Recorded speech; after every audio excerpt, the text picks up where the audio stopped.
the man with the million.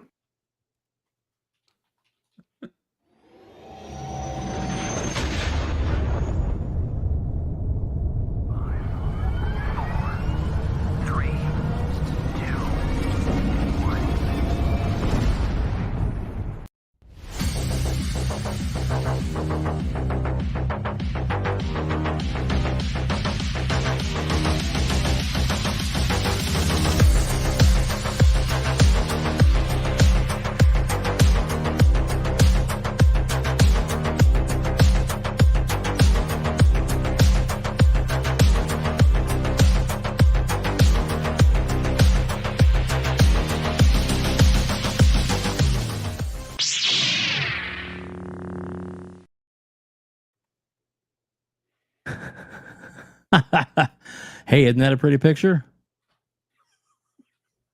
Let's do that. Welcome to the show, everybody. Yeah. So yeah, Dave is not drunk, but We sure feels like it. You sure Dave's not drunk? Hargeet's drunk. Then. Maybe Hargeet's the one you've been drinking. Me? It's actually me. It's good, sexy. Yeah. Can you imagine? I only drink my Zevia. God, very good, very good, very good. And look, I got on my Colt shirt. Look, see. Be nice, man. If only Colt would follow his own rules, like, you know. Shut up, jerk. Rogue. Exactly. Going rogue.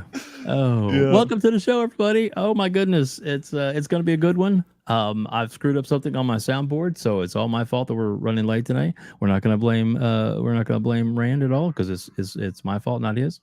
Okay, you can blame me if you want. I'll admit it. I was late.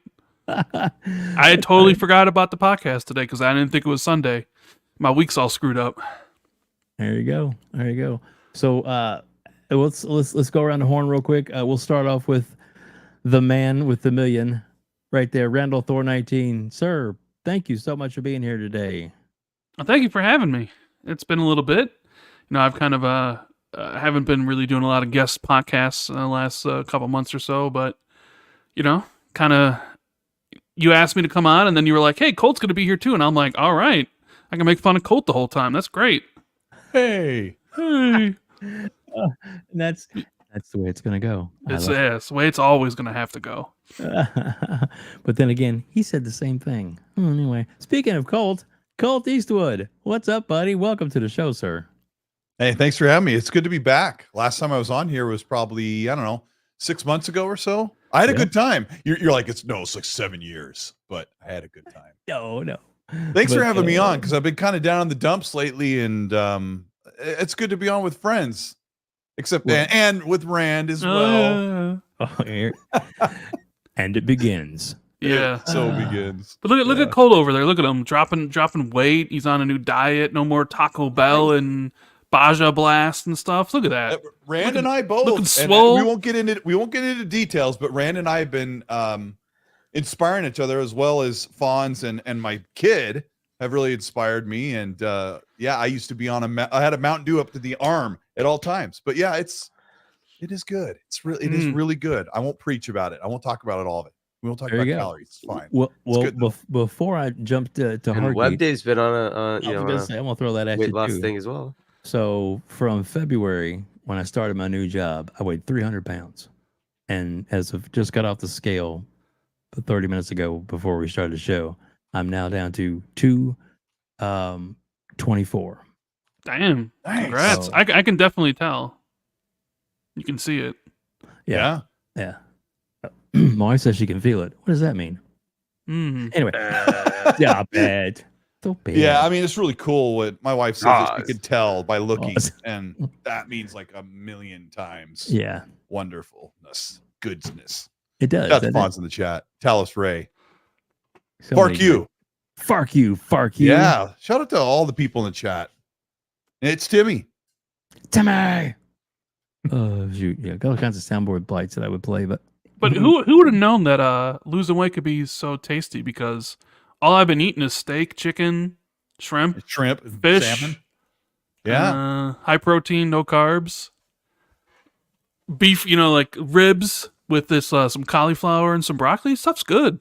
Yeah, that is good. for sure. Oh, OBM's in the chair. Hello, one bad mother has joined us as well in the chat.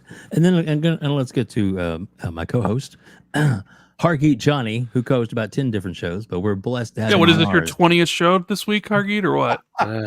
No, but man.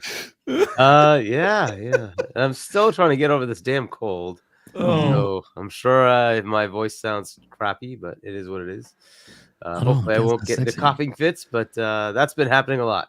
So we'll see how that goes. There you go. Hardy could be on his literal deathbed, like Xbox's platform, and he'll still be on a podcast because he's dedicated. No, Xbox will be okay. On it, Rand. Yeah. What's that in the background, Hargeet? You got the book?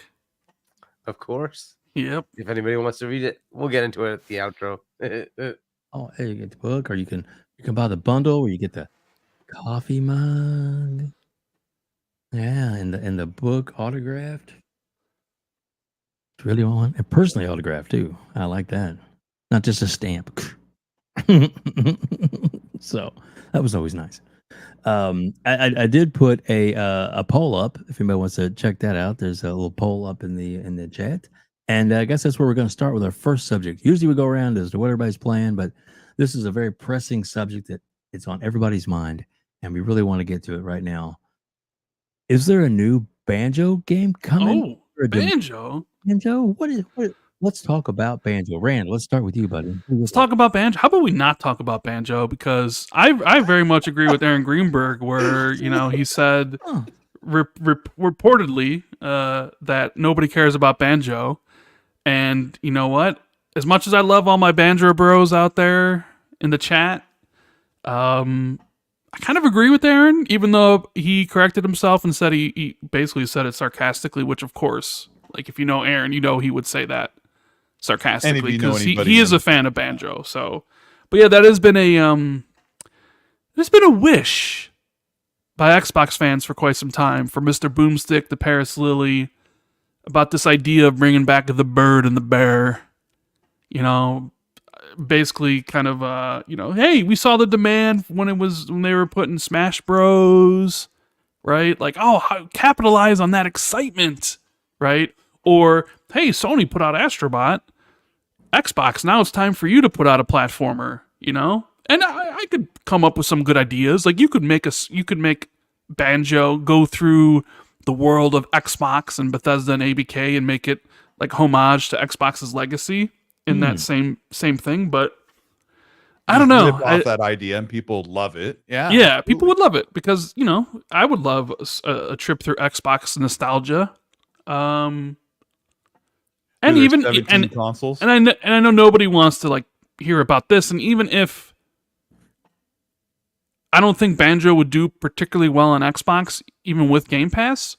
Well, Microsoft and Xbox is a multi-platform company these days, so you could put Banjo on the Switch, where it probably actually do really well because that audience actually wants Banjo. So, but realistically, I don't know. I mean, there's been rumors for a couple years that there's been a Banjo game in development. But as we know in the game industry, stuff gets canceled all the time. I mean, how much did we hear about the Halo Battle Royale being in development? And that was a pretty big game that they were making there at Certain Affinity for the Battle Royale, only for it to really end up being canceled. Even though it was never announced, we knew it existed. And, the people that were talking about the Banjo game being in development are very trustworthy, so I believe them. I believe that there probably was a game in development, or at least somebody pitched a game. But who knows if it ever actually got really off the ground and fully greenlit. And I think maybe one of the reasons for that is because Xbox doesn't have an internal studio to make it. Like, Rare wants nothing to do with their old properties anymore. They've said as much. Yeah, they've said as much. And even when people say, hey, Double Fine should do this, even Double Fine's like, we want to work on our own stuff. We don't want to work at anybody else's stuff. So, Xbox has a ton of studios now, from ABK to Bethesda to Xbox Game Studios. So it's like nobody internally wants to make it, which is different with Nintendo because, they got their internal studios making the Marios and all that stuff. And team of Sobai, who made Astrobot's an internal studio for PlayStation. So Xbox would have to go out and find somebody to make it, whether it's like Sumo Digital or Playtonic. And Playtonic's ukulele game was not received very well, even though I think they are remastering it. So yeah, maybe everyone's it's just like, why doesn't Playtonic do it? It's the same devs. It's the ukulele is basically Banjo-Kazooie. It's like their unlicensed Banjo-Kazooie game. No one played it. No one bought it. There's 2 of them, and they haven't gone anywhere. So you've said a lot, Rand, but I'm like in the camp where maybe Banjo doesn't belong in the reemergence scene with gaming. And there's such a charm with Astrobot that's so well liked. He looks like Eve from Wall-E. He also just is really malleable to do a cool game. And Astrobot Playroom and the new Astrobot were so amazing. But then I look at the bird and the bear, like I'm like, I kind of feel like I know there's this subset of a couple million fans that really like Banjo, but also I know those people were really young when they played it at first, and so they have this nostalgia factor that doesn't necessarily transform into the modern era unless you really feel like a studio could take Banjo and exceed it beyond what Mario does or what Astrobot. And like Rand said, what studios are going to do that? If you look at all the studios, everyone's like Toys for Bob's, like they're busy trying to revive Spyro and Crash.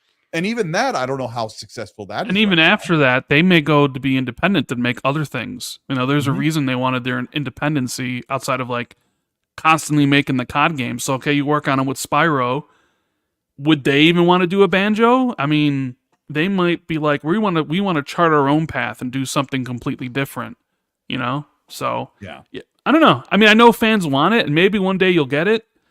I think maybe it's more in the cards now that Microsoft can release games elsewhere, and they've kind of started the multi-plat push. Because I do think there's probably an audience for Banjo on the Switch, on the Nintendo platforms. Yes. So you could probably, okay, we're going to release it, well, everywhere, or just PC, Xbox, and Switch, but I really don't think there's that much of a demand for Banjo on Xbox. So that's my stance, and I'm sticking to it, and I don't care what people say. And that's kind of where I am. You know, that's your guys' right. Hargeet, you got any thoughts on Banjo? This is nostalgia. I don't see the point. I'm sorry. Why? Like, if there was something valuable, it would have continued to be made. It fizzled when it came out. So, like, whatever. Look, the platformers for me, it stops with Mario. I just don't care about anybody else's platformers. They suck. Yeah. I don't care what anybody else is saying. They all suck. So, fine. Whatever. Yes, Astro came out and ripped off Mario. Whoopity-doo. I haven't seen one goddamn stat that tells me how much it actually sold. So, it obviously didn't sell well. I don't expect Banjo to do anything either. So whatever. so whatever. Like if they make it, they make it. Like Xbox is covering every freaking genre. While Astro is coming out, they dropped Insane Trilogy into Game Pass. Go play Crash if you want to play a freaking platformer. They got that one. Like the last time they tried, they had like Record that failed. Ori was probably their best platformer, right? I don't know if you consider it the same, but it is kind of a platform. I would consider Ori more of a Metroidvania. Fair enough, right? So, but that's the thing. So, like, whatever. Like, are they really going to revive that and make something big out of it? I don't know. I don't see it being, that big of a game. It's just whatever. And to your point, Colt, as far as the voices, that I'm sure would evolve. They'd probably have like real voice acting and all that, right? But wouldn't people be mad if they all of a sudden put a voice to Banjo and Kazooie? Because everyone has in their head what they think he sounds like, except for sped up mumbling. But fans are crazy. You got to be really careful when you revitalize a franchise. And everyone says, like in the chat, who was it said? Keezy goes, if done right, Banjo will sell well. I mean, that's a really obvious statement. But when I look at Xbox's studio suite, I've already gone around the horn of all the studios they own, and I'm like, I don't want any of those working on Banjo. I want them doing. I want them doing those games they're working on. Those games still need to come out. We're still waiting for those. Yep. I don't want any of them worrying about Banjo-Kazooie right now. And Paris in the chat, and he gets frustrated with me because like I gatekeep Banjo away because I'm like, Xbox needs mature big cinematic games first because they have not been able to deliver those in the past decade. And so they can do Banjo once Xbox has under their belt a good stream of high quality big games, like mature games, and make Halo rated M, please. Yeah. Like you said, the ukulele stuff, right? Like it didn't go anywhere. It is what it is, right? So like if you're gonna have something high budget, then you're gonna have expectations. If it doesn't meet the expectations, you have problems. If you're not gonna spend the money, you're gonna get a ukulele equivalent. I don't know, man. I just don't see that. Yeah. Well, I'll say this. Obviously, you know, there's people out there that enjoy the character, enjoy playing the game when it originally came out for sure. That they are now available on the Switch, the originals, through their expansion port program. I guess they have with their online service where you can play those games. That's great. That's cool. If you enjoy that kind of stuff, awesome to play. They're available in Game Pass now, all of them. So enjoy, and if they were ever to do a new one, I mean, I think it would be cool. I don't want them putting resources that would take away from something big that we would need. But if it's something that was like a smaller studio, a 10-man dev team that was like, hey man, we want to work on this or something like that, and Microsoft could, see sparing the resources and it didn't cost a whole lot for them to do it. Sure, why not? Give them something new because people say the success that was when it was in Smash Brothers, it's like, oh, it was a big release and the excitement for when Banjo came out, which is true, but it was probably because it was Smash Brothers, not just Banjo, but Banjo and Smash. That's cool. And they upgraded the modeling and everything for that, and it looked really good. So you can see the potential for something new. So I say it's for right now or for a while, it's probably going to continue to be the red herring, the elusive. It's not quite there. It's always something to talk about, and yeah. So Hargeet, are you still there, buddy? I know you had you put your mic away for a second. He maybe stepped away, but we're gonna. There he is. Hello. He's got on his earbuds. Nice earbuds, by the way. He has got on his Bose headphones. I love them. I got to get all my stuff figured out first before I can bite the bullet on those. But I will get them. I just have to wait a little bit. So let's get into these super chats real quick, and we gift some memberships and get the topics up to date, and then we're gonna kick off. I know, right? All right. So we got Scarcely Relevant with 10 gifted memberships.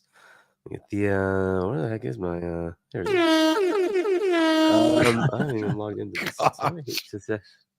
Actually see you mean scroll back up? Let me see here. If you have them, great. Yeah, I'm maybe I do, maybe I don't. Let's see here. When did it happen? Yeah, there we go. All right, so all right. Here. Old man syndrome. Put the glasses on. There we go. So, Big Mad Mo, Sherwin Williams, Oates, Rachel, Rashan. This is why he reads them. Let's see. Oh, God. Rod Demand Fan and Rod. Okay, yeah, I get it now. OG Gamer, Grizzly. Let's see. Kurt Bell, we're all gifted memberships. Whew, my God. All right. But Scarcely, thank you so much, buddy, for doing that. And then he has another comment or two. Yeah, that's Scarcely with a $5 super chat. Choo choo, mother frickers. Choo choo. Choo choo. Oh gosh. Oh goodness. There we go. And then oh Farkey, you're already after your no good trouble. I can see it already. And then we have Scarcely again with $10. This is Rand's weekly reminder to get membership gifting so I can pull this shit on his show. I have actually changed things around, but what it shows in my YouTube studio will not reflect what is on the YouTube page. So I think there's something inherently broken with my account or my channel. Because if you go to my YouTube page, it's and you go to join, it doesn't have a name and right? But if you go to my YouTube studio, I changed that to give it a name and all these different perks for the stuff.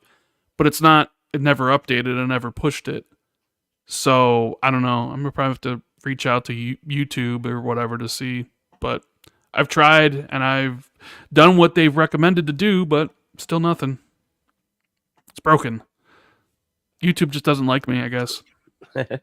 Dang YouTube.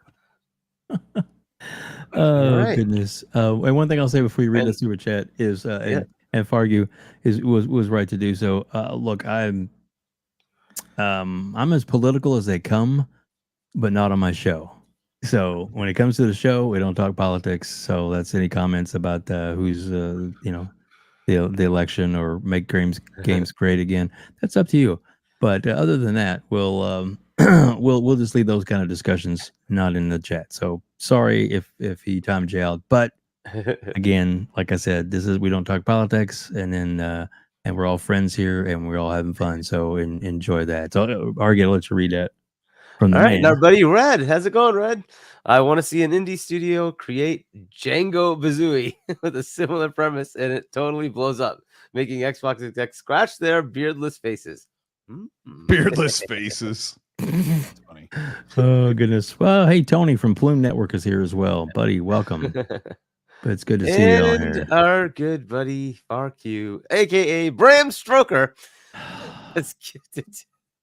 Is it just a member for 10 months? Just puts out a thing. Yeah. So I'll give you the backstory real quick, and we'll move on. So we were talking about Epic Treasure. She's an absolute doll, and she was doing really good. She's doing a read on the novels from Bram Stoker.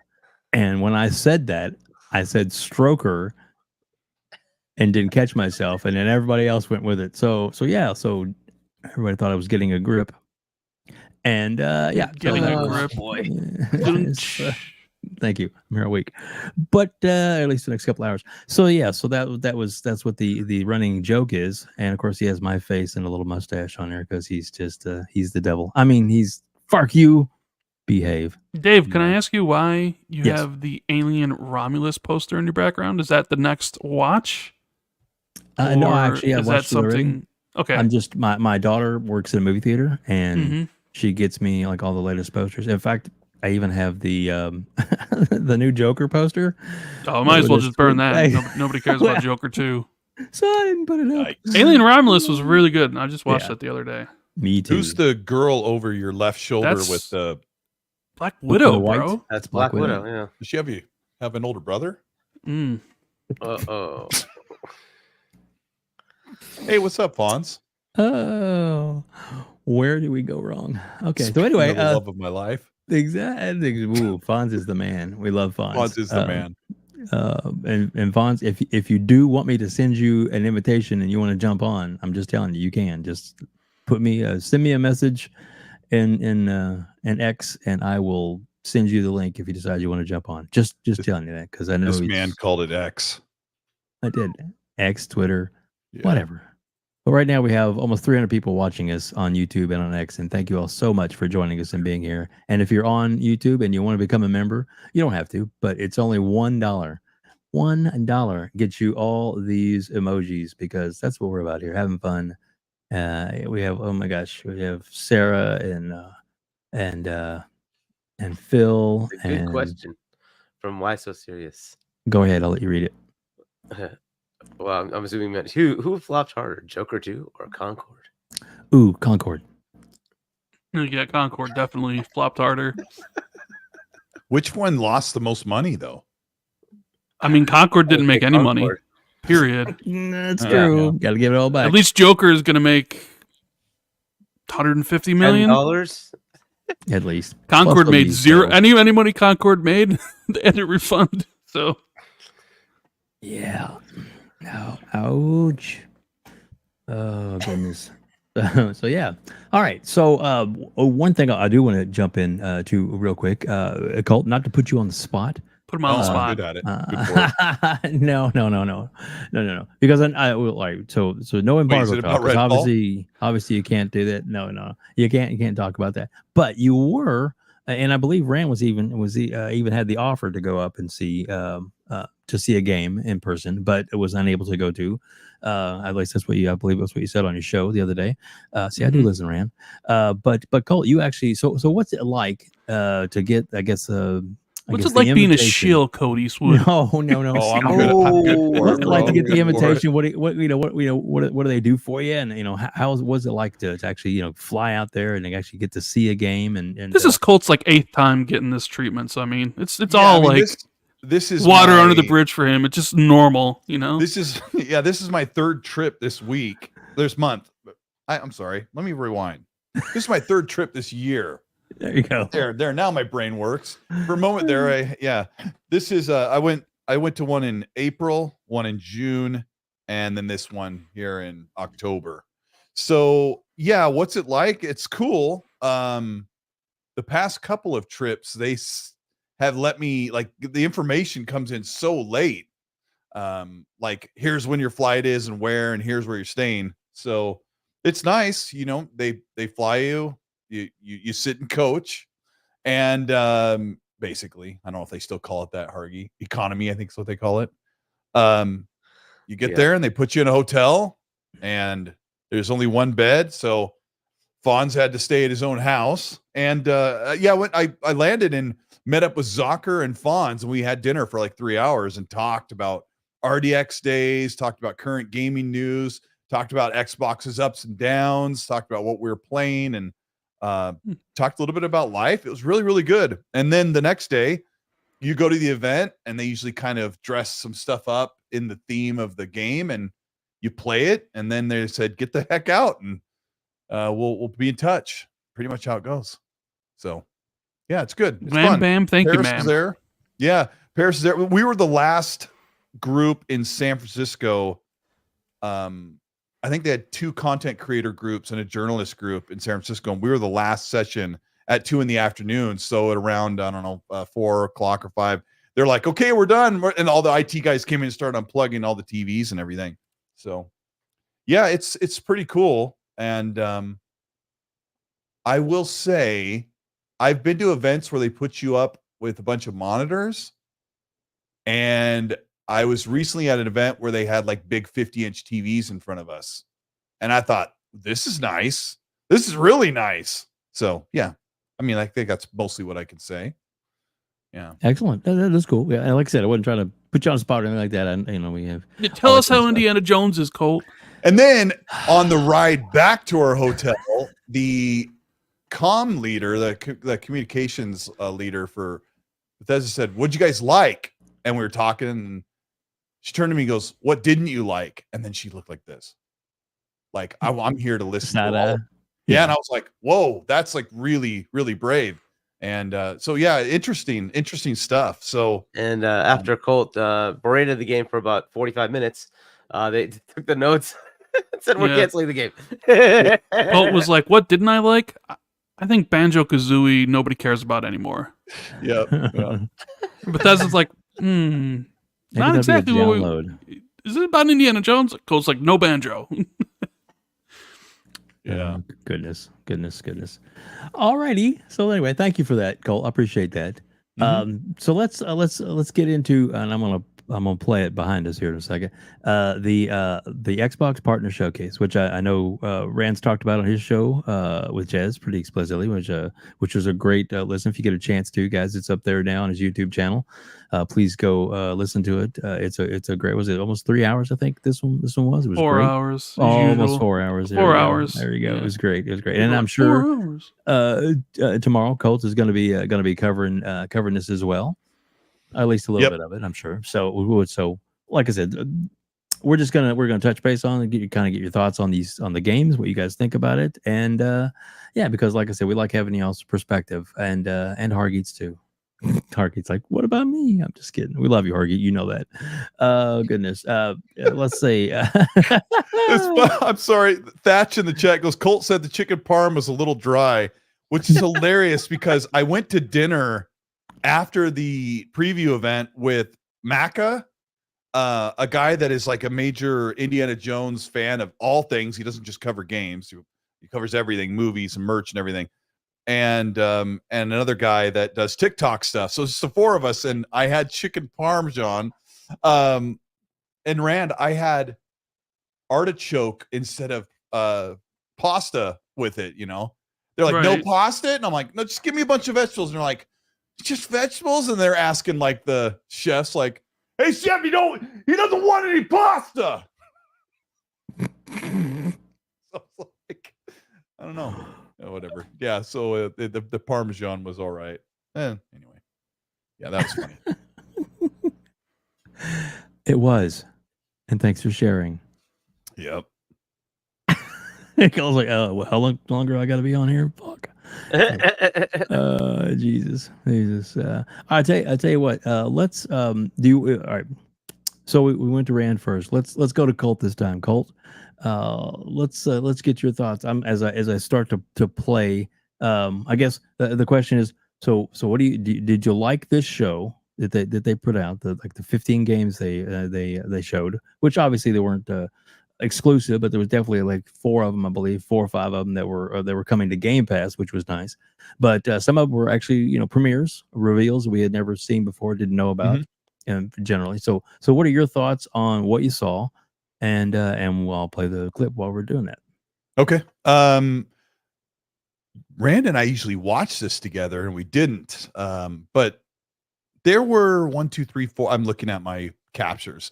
There were 6 games that really stood out to me as really, really cool, unique games, and I like that Xbox is doing this stay to play approach where they have really brief voiceovers and just show games and get out.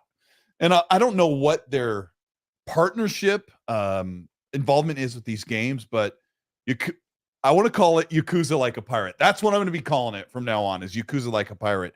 Looks phenomenal. And I know Hargeet is grinding his teeth because I need to play all the Yakuza games, and I've tested them a little bit. But the pirate game looks so much like a thing for me. I'll do this quickly because we're all talking about the stuff, but the Mouse PI for Hire, the first-person Cuphead game, looks phenomenal. Eternal Strands coming to Game Pass is a third-person melee-based game. Looks really cool. And Mistfall Hunter was like a Souls-like game that looked pretty cool, if I can hold up. And Wu-Chang Fallen Feathers looks amazing. And then Chronos is like what we're calling like a Dead Space type game. So those 6 like really stuck out to me, and it was a good showing. But I don't know why Xbox does this, but these games are all coming to Xbox and a few of them to Game Pass. Yeah. That's how I feel about it. I wasn't like excited. I didn't feel like making a video. I just know it's just more great games, and a lot of them are coming in 2025. Yeah, that's awesome. Okay, so Rand, we'll go to you. What are your thoughts? I thought it was the best one of these, like partner previews, right? Like, because this is the third one of theirs. It's the third one of that we've seen. They had one in October of last year, and I think they had one earlier this year in March, if I'm not mistaken. So I think this was the best one out of those 3. It's a little step down from the showcase for sure, because you're not getting any first party stuff, and you don't get any like big huge wow reveals. So for me, it's probably like a B, like a low B, because there are some cool things that they showed off. Like first off, the very first thing they showed, Alan Wake 2, which I think you're playing right now. Even though Colt hates Alan Wake 2, I love Alan Wake 2. It was my game of the year last year, and I cannot wait to play this on Tuesday. I always say like I'm not like a DLC person, but when it's DLC for a game I love, I'm absolutely a DLC person. So I recently went back and did the Prince of Persia DLC, and I can't wait to play this. So I'm really looking forward to seeing whatever secrets they have or new story beats with Alan Wake. So that's really cool. And I'm sort of intrigued by FBC. What is it? FBC Firewalk, which is Remedy's game they ended the show with. FBC Firebreak. Yeah, it's their co-op game. We knew they were working on a co-op game. We didn't know what it was. I think we knew it was set in the Control universe, but we weren't exactly. And I don't know, seeing like a first-person game from Remedy is weird because all their games are third-person. So maybe I can convince Colt to play this with me or something in co-op, or I don't know, get some other people to play with me. Game is going to fall and break its front teeth out. It's just not going to. I don't think it's going to do very well. Well, I mean, it's a Game Pass Day One game, Pass, right? as well as also on PlayStation Premium as well. Right? Yeah. So they're at least trying to get an audience for it. But X Defiance free, and I don't know. But Cold, it's not a PvP game. It's a PvE. You know, you can just go around and kill some. What about cultists. Extraction? Rainbow Six Extraction was supposed to be big, and I don't think it really went anywhere. But I'm sorry, I've been a little bit cynical about some of these live service games. Like, if you're not Roblox and Fortnite, you're gone. It seems that kind of bothers me. The other game that really captured my intention and intrigue is the one that is playing right now, which is great. Is Cronus, the New Dawn from Bloober Team. Now, I haven't always been the biggest Bloober Team fan because I felt the medium was mediocre and I hated Layers of Fear. But they did Silent Hill 2 justice. Silent Hill 2 is an amazing game. And this one looks like their take on Dead Space in a way. So I'm a sucker for science fiction. So science fiction with some weird, I don't know what else is, creepy monsters and, crazy environments. I don't know. Like, I think this game, they showed a little bit of gameplay at the end. We didn't really get that long of a glimpse of it, but it's definitely a game that I'm way more interested in after playing Silent Hill 2 and seeing like what this essentially is going to be their Resident Evil or Dead Space. So that's really cool. Another game that kind of caught my attention was Eternal Strands, which is Mike Laidlaw's game, the Dragon Age people. He made a new studio and they're working on that. I didn't know that. Thanks, Rand. Yeah, Eternal Strands. So I don't know. It's also, that game's also coming to Game Pass. It's pretty colorful. I think it looks kind of cool. I hope it's good. It looks cool. Did it kind of remind you of Flintlock a little bit? But a little bit. There's also little hints of like Shadow of the Colossus because you'd be climbing the character to do something too. It looked pretty cool. Yeah, it was one of the 6 that I really liked at that show. Animal Well is another game that was extremely highly rated. Now, Colt, you probably don't even know this, and maybe Hargeet, you might, but this game released on PC, Nintendo, and PlayStation in I want to say March or May. I think it's got like a 90 Metacritic. It's one of the highly one of the highly rated indie games. And it shadow dropped on Xbox, and it's like a Metroidvania with a bunch of secrets that everybody says is it's the pretty good pixel bit side. Yeah. Okay. Yeah. Is this the Animal Well? Is that what? Animal Well? Yeah. So that I think I'll probably end up downloading it. Maybe I'll check it out at some point in the future. Looks like you'd like it. Seems I don't know. It seems like it would be cool or up my alley. It shadow dropped after this partner preview. Yeah, it was like available today. So yeah, it's a highly rated game. I don't know. Like there's Wuchang Fallen Feathers. It looks like it could be cool, but sometimes when I see Souls-likes, I kind of just like roll my eyes a little bit. Now they're so pervasive. There's so many of them. And it's just like, yeah, okay, we'll see. It's like and I get it because every developer is inspired by what they like, and it seems like everybody's inspired by, Dark Souls and Elden Ring, and they want to make their versions of that. So, but what about Legend of Babbo with the big white fluffy dog? Oh yeah, that looked good. Anyone want to play that? Play as Babbo? I do. Yeah, check it out. Why not? It's Babu, I guess, right? But I don't know. There's also this other game called Wheel World, which is like dubbed a bike-based adventure game.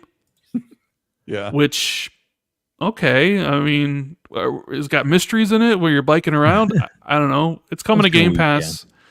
Could be an interesting to play because I think it had a different name before. It was called Ghost Bike, and now it's called Wheel World. So, all in all, I thought the partner preview was. When they announced this, I was like, I had no expectations because it's kind of these things are just a little low key, but it actually exceeded them. But now we're kind of just waiting for, hey, what's going to be at the Keeleys in December, and then what's going to be at Developer Direct in January, right? Because they'll surely have something at both, right? They'll have something at the Keeleys and then something at Developer Direct. So I think so. Yeah. Yeah. Yeah. It should be big.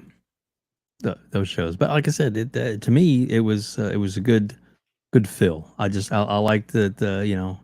To me they constantly keeping Xbox on the mind of the consumer with bringing things like this. It's something that we need, I think. Hargeet, what are your thoughts? Yeah, I think it was solid for what it is, right? So this isn't the June showcase. This is just a little partner preview, right? So if you look at it from a sort of Xbox gamer perspective, I think they had a good number of different games in here. If you're a horror genre fan, there was a lot of content here for you. I am not a horror genre fan, so for me it was a little bit lower than that, but I'd still give it a solid B. I think it's a pretty good overall showcase. You guys mentioned some of the games that are interesting. The mouse game was very, very interesting, kind of that Cuphead vibe, but it looked pretty cool. Is that like the game that was made because Mickey Mouse is now public domain? I think that might be that game. I don't know if it is that one or not, but it looked. Yeah. Is it actually like Mickey Mouse you're playing as, or is it just something that looks like Mickey Mouse? It's like I think it's just something that looks at. Yeah, I think it looks like. I don't think they can use the name because they keep reiterating Mickey Mouse into other forms. Isn't the public domain or whatever for the old Mickey Mouse like free reign now? Yeah, so it's like the very original, right? So you can use the image of the very original. Yeah, the very, very original. So I think that's what I think that might be the game. So that was pretty cool. I actually like that Legend of Abu. I think that might be something kind of like a Zelda-y game. So I'll take a look at that. Wu Chang looked good enough. And there were a couple of others here and there that looked pretty good. Obviously, Like a Dragon, I'm going to be all about that. But yeah, it was overall good. Again, not a horror fan. So Chronos, yeah, it looks nice, but whatever. Alan Wake, yeah, I didn't even buy it. I don't care. And so, but whatever. Some of these are coming to Game Pass. I'll play those. I'm probably going to buy the ones that I mentioned that are not in Game Pass. So, but yeah, outside of that, I think it's a solid showing. If you're not an Xbox fan, I think this is actually a pretty good showcase because I think almost all of it is third party, right? All of it's everywhere. Yeah. So still you get to play this on whatever platform you're on. So it was pretty good. So I think it was a decent showing. Again, it's not intended to be a showcase, right? We already got showcase, so I think for what it is, just a little partner preview of games coming in probably the first half of next year. Do they do this as like a service to help market these games that that are going to also be sold on their platform? And to keep Xbox in your in the news cycle, in the zeitgeist, right? To say, hey, Xbox is showcasing some more stuff. Rand, this was Tina Amini's creation too, and she's been an amazing addition to Xbox's marketing team. Yeah, the developer directs, the partner previews, and the showcases have all pretty much shined under her leadership, which is really cool. I've seen people say that she should be head of marketing, like take over games marketing, which is like, I think there's a difference between putting together a good show versus putting together marketing for individual games. Yeah, so, it's a different thing. Yeah, I think it's a different skill set because I think she clearly. I mean, do you remember what watching Inside Xbox was like last generation? Bro, it was painful for us, and we used to report on it on the podcast not long after. Like, what we get out of Inside Inbox? Like, well, Larry was wearing the white gloves. That was probably the highlight, and but yeah, you're right, Rand. Like Tina. She's doing part of the marketing that we all salivate for, like getting us excited and showcasing stuff that we want to see that's coming up. And that's not the whole package of what marketing does, but what she is doing, and from what I talked to her briefly a couple years ago at when she first hired, and like what they're doing is just trying to be out and have more presence for their events, like having the developer direct, having showcase every year, and then doing one more thing. I don't know how often they want to do partner preview, but it's super important because there is a long wait to see what your favorite platform is doing in-house. Mm-hmm. And so having, really as Xbox fans, we have every 4 months, we're going to get some kind of event, right, Rand? It's like developer directs in January, February, and then you turn around and a few months later you have showcase, and then you hope they do something big at Gamescom and so on. Yeah, I mean they do TGS. Well, they had a partner preview in March as well, right? Yeah, they did. They had a partner preview in March, and then they got one on. It seems like you can set the dates by it. Developer direct in January, partner preview March, showcase June, Gamescom. Tokyo Games, Gamescom August, Tokyo Game Show September, partner preview October, and that seems, and then something in the Game Awards in December. Yeah. So, except for 2022, and he just showed party animals. That was a rough year. That was a rough one. Yeah. We're gonna, if you don't mind, real quick, let's let the Hargeet read some of these super chats. And yeah, did you get the Korkenstein? Yeah, we'll all right, we'll go back. We'll do that. Hey, we know him. Yeah, Korkenstein. Yeah, we do absolutely. Korkenstein, thanks, man. Gifted 5 WebDave memberships. First, let me get the audio and let me see if I still have it in my. Whenever Mag does it, I'm like, stop. Choo-choo. Too much for you. Hopefully it didn't scroll away. Here we go. Okay. It was Loki 478, Coach Hooded Canuck, Pete, and Chuck Finley, and Phoenix Freestar. So congrats. There you go. And then we can go back and here. Okay. And then we got a member chat for 6 months. BT Maverick. Shout out to Tina Amini. She has been possibly one of Xbox's biggest hires to coordinate these showcases. She's really set the bar high for the competition. Yeah. I mean, we just talked about it. Yeah. She's been pretty good. Yep. All right. Yep. We got a member for 4 months from Razor Ultron, AEC for life. Ah, boy. Sith Lord, member for 10 months. Thanks.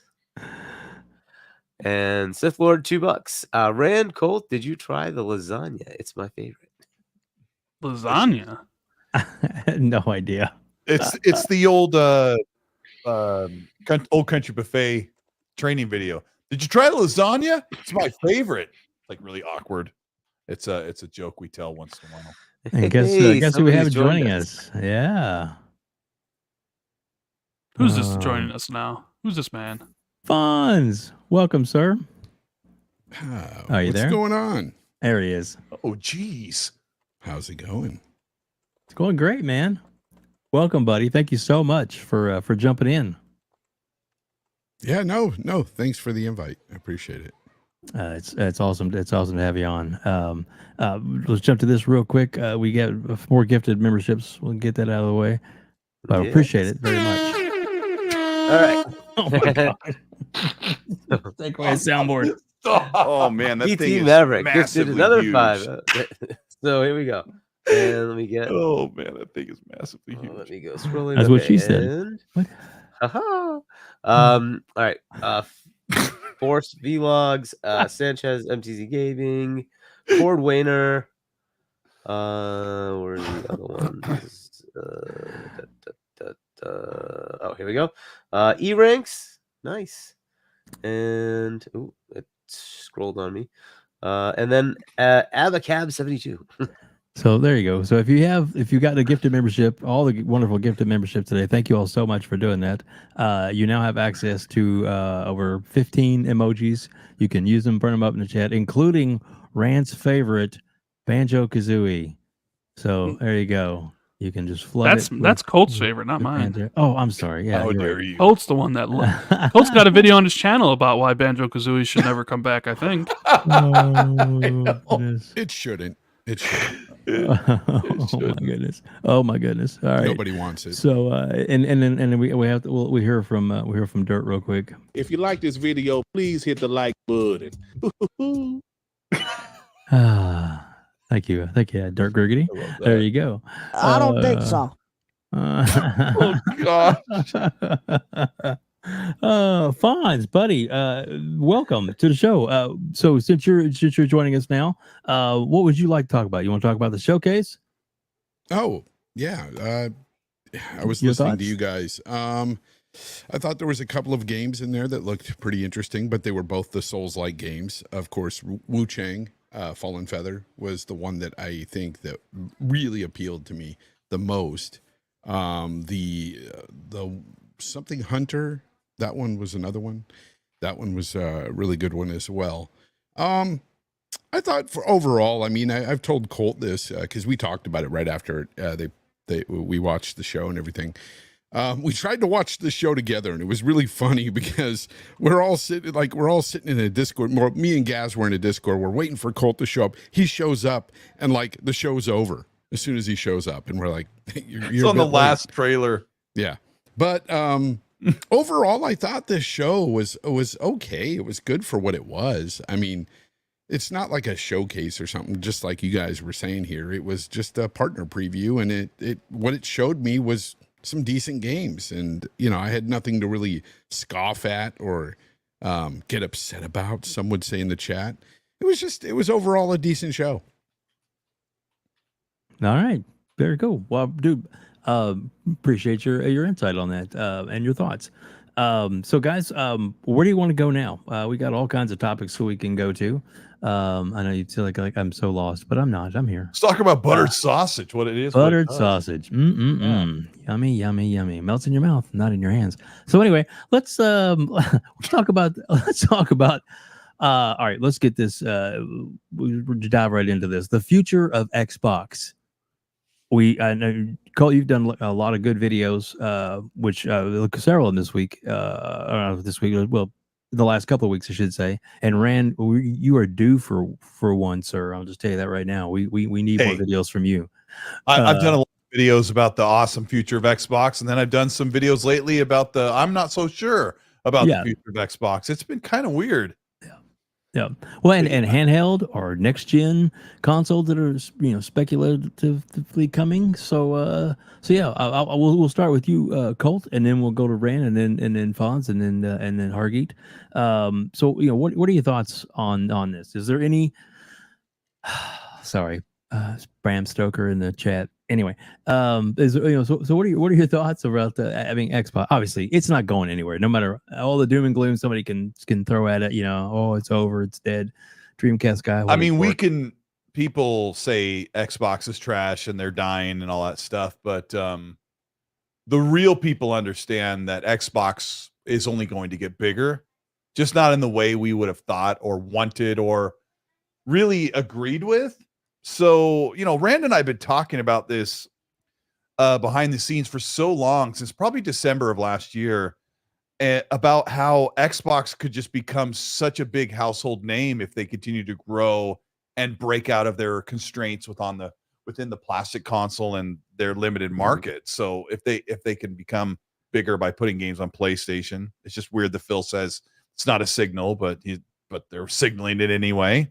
And we get tired of talking about that, but yeah, Xbox is not going anywhere, and they're going to make more money, but that doesn't help me.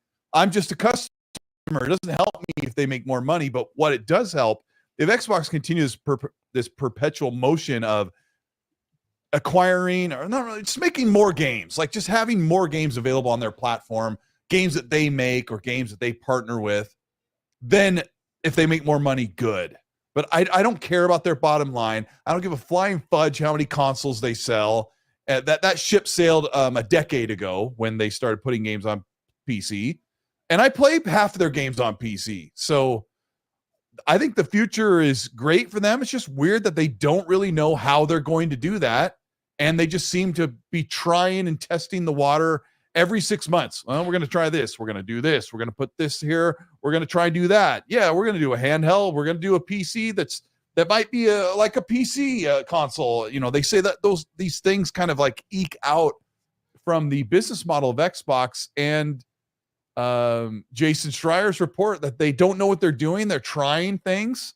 You know, Gaz made fun of me last week, but Michael Pachter said that no one has ever done this before. Tried to like pioneer forward with a la carte games as a service Netflix type experience. So Xbox is literally lost trying to figure out how they're going to run this business, how they move forward. And there's push and pull between Microsoft and Xbox teams trying to get like some sort of rhythm or harmony in what they're doing. And unfortunately, if you're a diehard fan that talks about the gaming news every single week, you're kind of suffering between the indecision right now with the company. So I think that's where it's sitting right now. A lot of success coming our way, a lot more games, way more than we ever had. But that uncertainty is like a strange fog that we all sit through and go, what's next? What are they going to do next? Yeah, exactly. What are they going to do next? But the world is their oyster. Like you said, it's they've left themselves to where it's all new ground, and it seems like they can really, I think they're doing the right things. It's just we may not, it's not the norm. This isn't your daddy's gaming system, as it were, or in my case, my gaming system when I was younger or my youth. I started off with the Atari. I really did. That was my first console. My dad said, we're going to the store. I think he wanted it, so he bought it for me, and he played it maybe like a day, and then I got to reap the reward of that after that because he was like, I can't figure this thing out. So that's the kind of the way it went for me. But it's it's different. But with the current state of gaming, it seems like some really good things are happening. I like that that Nintendo with the Switch. I think that was probably the hybrid type concept. Was one of the biggest things that really opened up the gaming market, and obviously they're having huge success with it. And now on the cusp of hopefully finding out about the Switch 2 or whatever it's going to be called. So it's gaming, it's not going anywhere. And yes, it had a big, massive flux because of COVID, because people weren't getting out and doing other things, and and even a kind of, I guess it's rebalanced back to where it maybe should be as far as it's on its growth scale. A lot of people interpret that, with layoffs, this and all this kind of stuff, as it's a bad thing, or it's dying. It's it's still huge. It's still bigger than the movie industry by far. So, some things you just have to, have to take a step back. It's actually on the rebound, by the way. I just read about it earlier. Gaming is on the rebound, and it's they've got double the investors that they had even from last year. So gaming is on the upswing, despite all a lot of games failing lately and stuff, because we're seeing. Was that something you looked up? We were chatting about that. Sorry, I was looking that up yesterday, actually, last night, because it was just something I wanted to know about, because I was feeling like gaming was on the decline because of all the bad games we've been getting and everything, and I'm like, I've been through this before. Some of us old heads have been through the 83 crash of gaming, and looking back on that, one of the main reasons why that crashed was we had a lot of people that became disinterested, or they just weren't investing in games. We had too many like bad games being floated out there, and I was starting to wonder, are we going to get another games crash? And could that happen? I mean, anything is possible, but at this point, it just seems like it's recovering from where it was from 2022. I think we had a really bad year, and gaming looked pretty bleak. But no, it's on the upswing. Hopefully, gaming can right itself. Yeah, but I just wanted to put that input in there that I did read. I'm glad you did. And there is no doom and gloom here. I'll tell you that right now. If you listen to what we're talking about. Anyway, there is but for me at least, sure. I'm not seeing any, look, every market has its ups and downs. And, because, you look at the first Joker movie, huge $1 billion movie, biggest R-rated movie of all time at the time. And then the sequel comes out, and it's like, was the fastest movie to have a biggest consecutive week drop of all time. So like it was the biggest fail basically of the year. So things can happen, and it's just the way it is. Obviously, they tried different things and it didn't work, for them. So people did the musical aspect of that. Not to get off on that, but my point is, every industry has its ups and downs, and right now, I think, no matter who wants to say anything about PlayStation's big system, big, great this, boy, great that, whatever, they are definitely not in the same place they were 3 or 4 years ago, or even the last generation, and it's due to a lot of factors. Management, good old management. That's let's have a cookie with your face on it, but let's not put out games. But yeah, so there was definitely some missteps that way that happened, and PlayStation's not going anywhere. That's not what I'm saying. But my point is that every different company has an ups and downs, and I think we can all agree that at one time, I guess the 360, it was like on top and the biggest thing, and then they had some issues with Red Ring of Death and a few other things that kind of hit them a little bit, and Sony was able to kind of dig their way back out and dig their way back up to the number one spot, and so it's it happens. It fluctuates up and down, and it seems like always the consummate going forward has been Nintendo, has been around and has continued, as far as no matter what we think about the number one, the number two, the number three gaming system, Nintendo is still staying steady. They're doing their thing, and it's working for them. So it's well, if you look at everybody right now, I mean, you can include Xbox and Sony in that conversation and say they're doing well as well. I mean, they're all making good revenue, good profits. Sure, there's some missteps by these companies, but they're making profit. I mean, that much is true.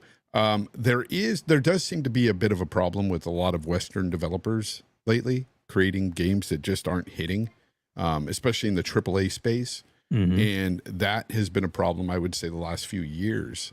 Pretty much all of this generation, it hasn't been great. Hopefully we see something better from that. But when you look at certain publishers like Ubisoft and stuff, you're like questioning, man, are they going to bounce back from that, from all the trouble they've been through? I don't know. So it's weird, but I don't know. I have a lot of questions more than I do answers when it comes to this industry. Even if I try to look into it and read about it and stuff, you're not going to find all the answers you're looking for, especially that I'm looking for. And I don't think anybody has all the answers. I don't think these companies have all the answers. So to say that, to just pick out Xbox and say, well, and do a piece like, well, they don't know what they're doing, they're just trying things. That may be slightly true in some regards, but I think that for the most part, these companies, especially these business heads that are very business savvy, know sort of where they're going with what they're doing. And I think that even though I may not like some of the things that Xbox is doing, and I've pivoted from where I felt or what I felt about Xbox doing in the past. I don't feel the same about it anymore, but I see why they're doing it. I see what they're trying to do, and I see the end goal. I don't like it, but it is what it is. They're trying to be the biggest third-party publisher there is, and I could see that happening with all the studios they're getting. But again, doesn't mean that we all have to like it and cheer on that sort of thing. Right. Agreed. So Rand, what are your thoughts? The future of Xbox and gaming in general. Future of Xbox. Well, I'm interested in what is this Fallout Day 2024, Colt Eastwood? Do you see this? Yeah, I can bring it Where up. are you seeing it? Bethesda will host a Fallout Day broadcast event on Wednesday, October 23rd at noon. Yeah, I mean, you're not What going to is see it? anything big other than Fallout 76 updates. And Dude, I'm stuff seeing like people say we're gonna get the new Fallout New Vegas from an Exile or Obsidian announced at this event, man. No, a channel that I've watched a ton of, Juicehead said that's the first thing he said is like, don't expect any new game announcements out of that. Maybe a look at the new season 2 of the TV show. Maybe. I mean, I don't know how far That'd be along cool. they are in season 2, but the Fallout. I don't think you could call it a Fallout Day if you're going to just show Fallout 76, right? You got to have more Fallout related stuff than that. And they are I filming. mean, really realistically, what do they have? The biggest things right now being worked on with Fallout, and I got to give the mic back to you because we got to hear what you're going to say. Don't sidestep the future of Xbox, Randall, Thor 19. But the biggest things that are coming from Fallout are from the people that are making. There's a huge project that Fonz and I are going to be all over in a year is Fallout 4 New Vegas, where they painstakingly recreate the entire game in the Fallout 4 engine for PC. Like, Fonz, would you play that again? Fallout New Vegas again, if it was lovingly recreated in the Fallout 4 engine? Oh, for sure. 100%. 100%. That's the best. That's not Fallout. from Bethesda. That was Obsidian. Yeah. But anyway.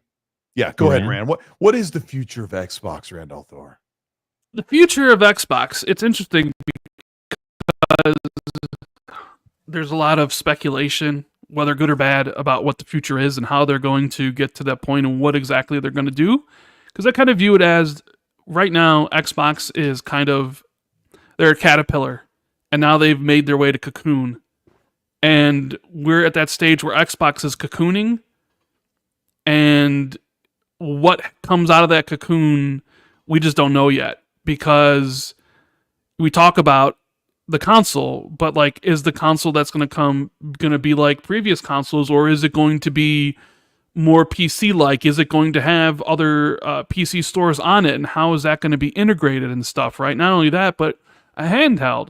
How's the handheld going to work? Is the handheld going to be more Windows-based, or is it going to be more console-based? Are they going to be, because people were reporting not that long ago that the console and the handheld were going to have the same exact specs, which made no fucking sense to me whatsoever. But apparently those people are also going back on what they heard. Surprise, surprise. And it's something different now. So, okay, what does that look like? How does that help Xbox? Can you load stuff on there? Like, the other different stores and stuff. And then you combine that with their multi-platform push, where they clearly said they're going to be releasing more games on other platforms. Does that hinder people investing in the Xbox ecosystem? Do people leave?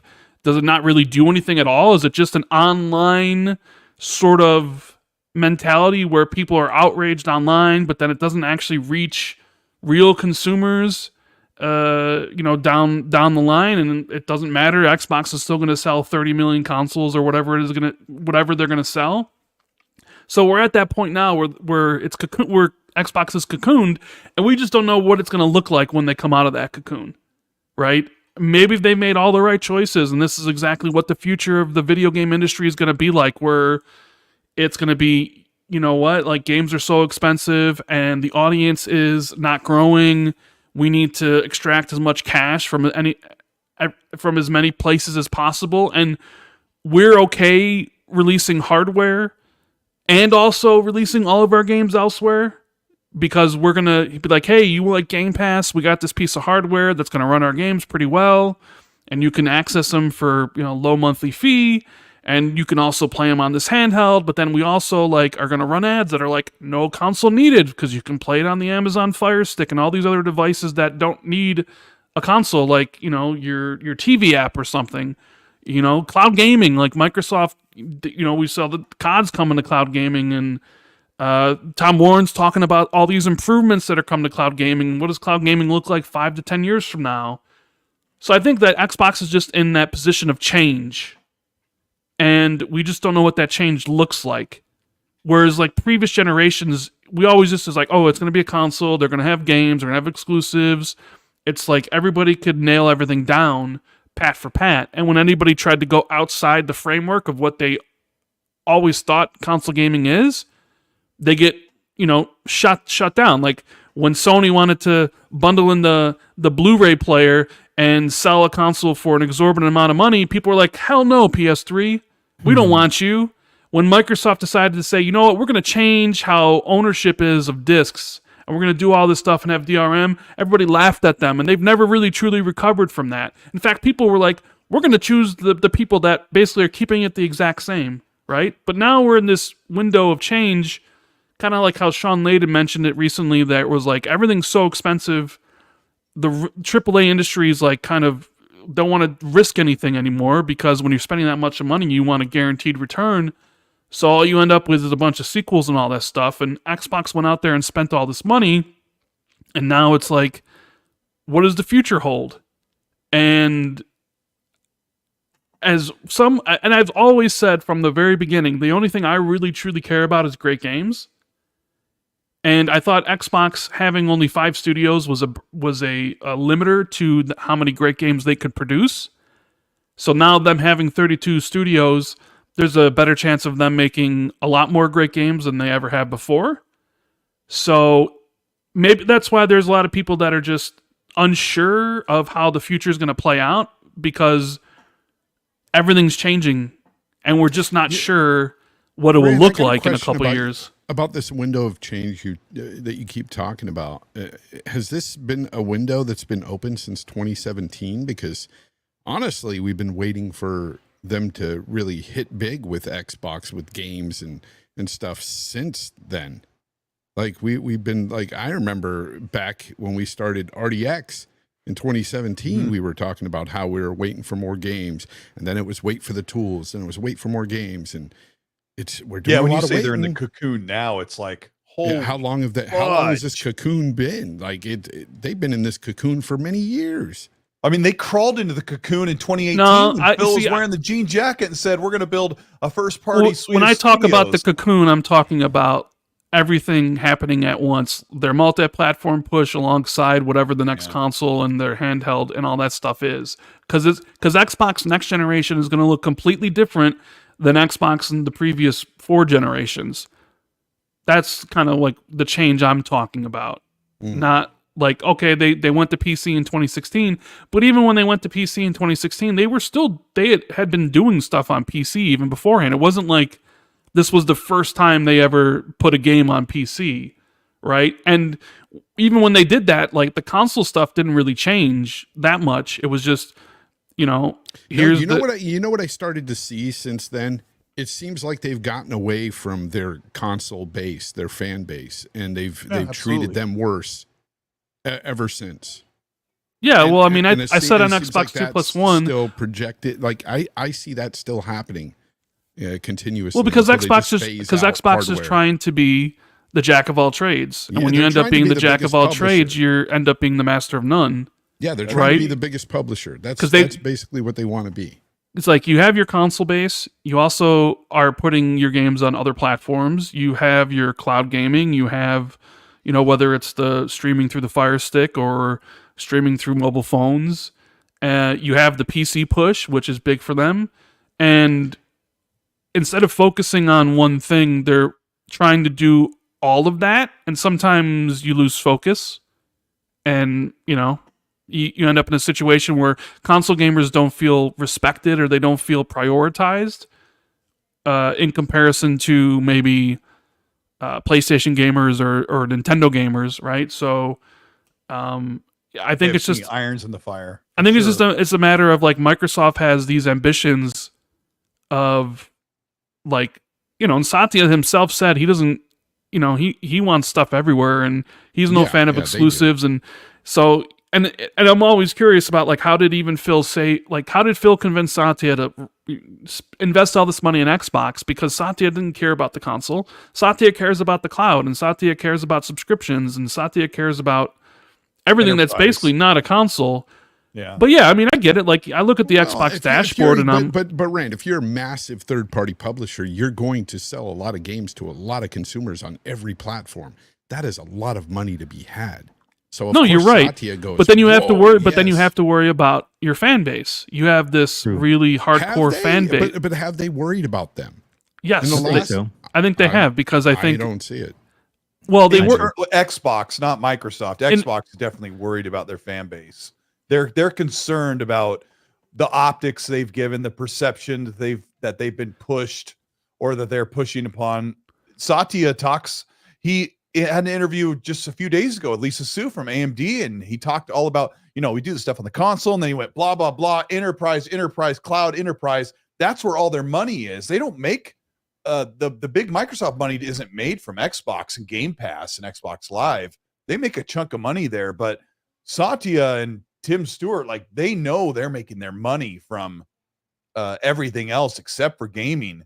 To discount the power of the money you can make on your platform and a gaming platform as publishers is silly, because we're watching PlayStation and Nintendo do really well. We're watching some major publishers do really well. And Xbox, you're right about the focus so much, Ram, because they should have specific roles that are worried about their own things. There should be a team leader who's like, yeah, but the console's very important. And that person should be fighting for the console to have its time in the sun. And I feel like they all just kind of like step back and look at it like ants on the playground and go, what do we need to do here? And a lot of stuff gets lost. And we're not the only ones who say it. We're not saying it to be negative. No, we're saying it because everyone notices this. Gamesindustry.biz is even like kind of taking a slide at Xbox. Like, look, yeah, they're going to sell Call of Duty, but PlayStation is going to make more money because they didn't have to buy the studio or the publisher. And this is like I'm a bit negative on it, because I've pivoted from what I used to think, and a lot of people have tried to call me out for it and say, well, he used to champion Game Pass and he used to do this and that. And I no longer do anymore. I look back on it and I'm like, I spent a lot of money for nothing. I didn't enjoy games out of Game Pass every freaking quarter. I personally didn't. If you did, great for you. But for me, it was not worth it.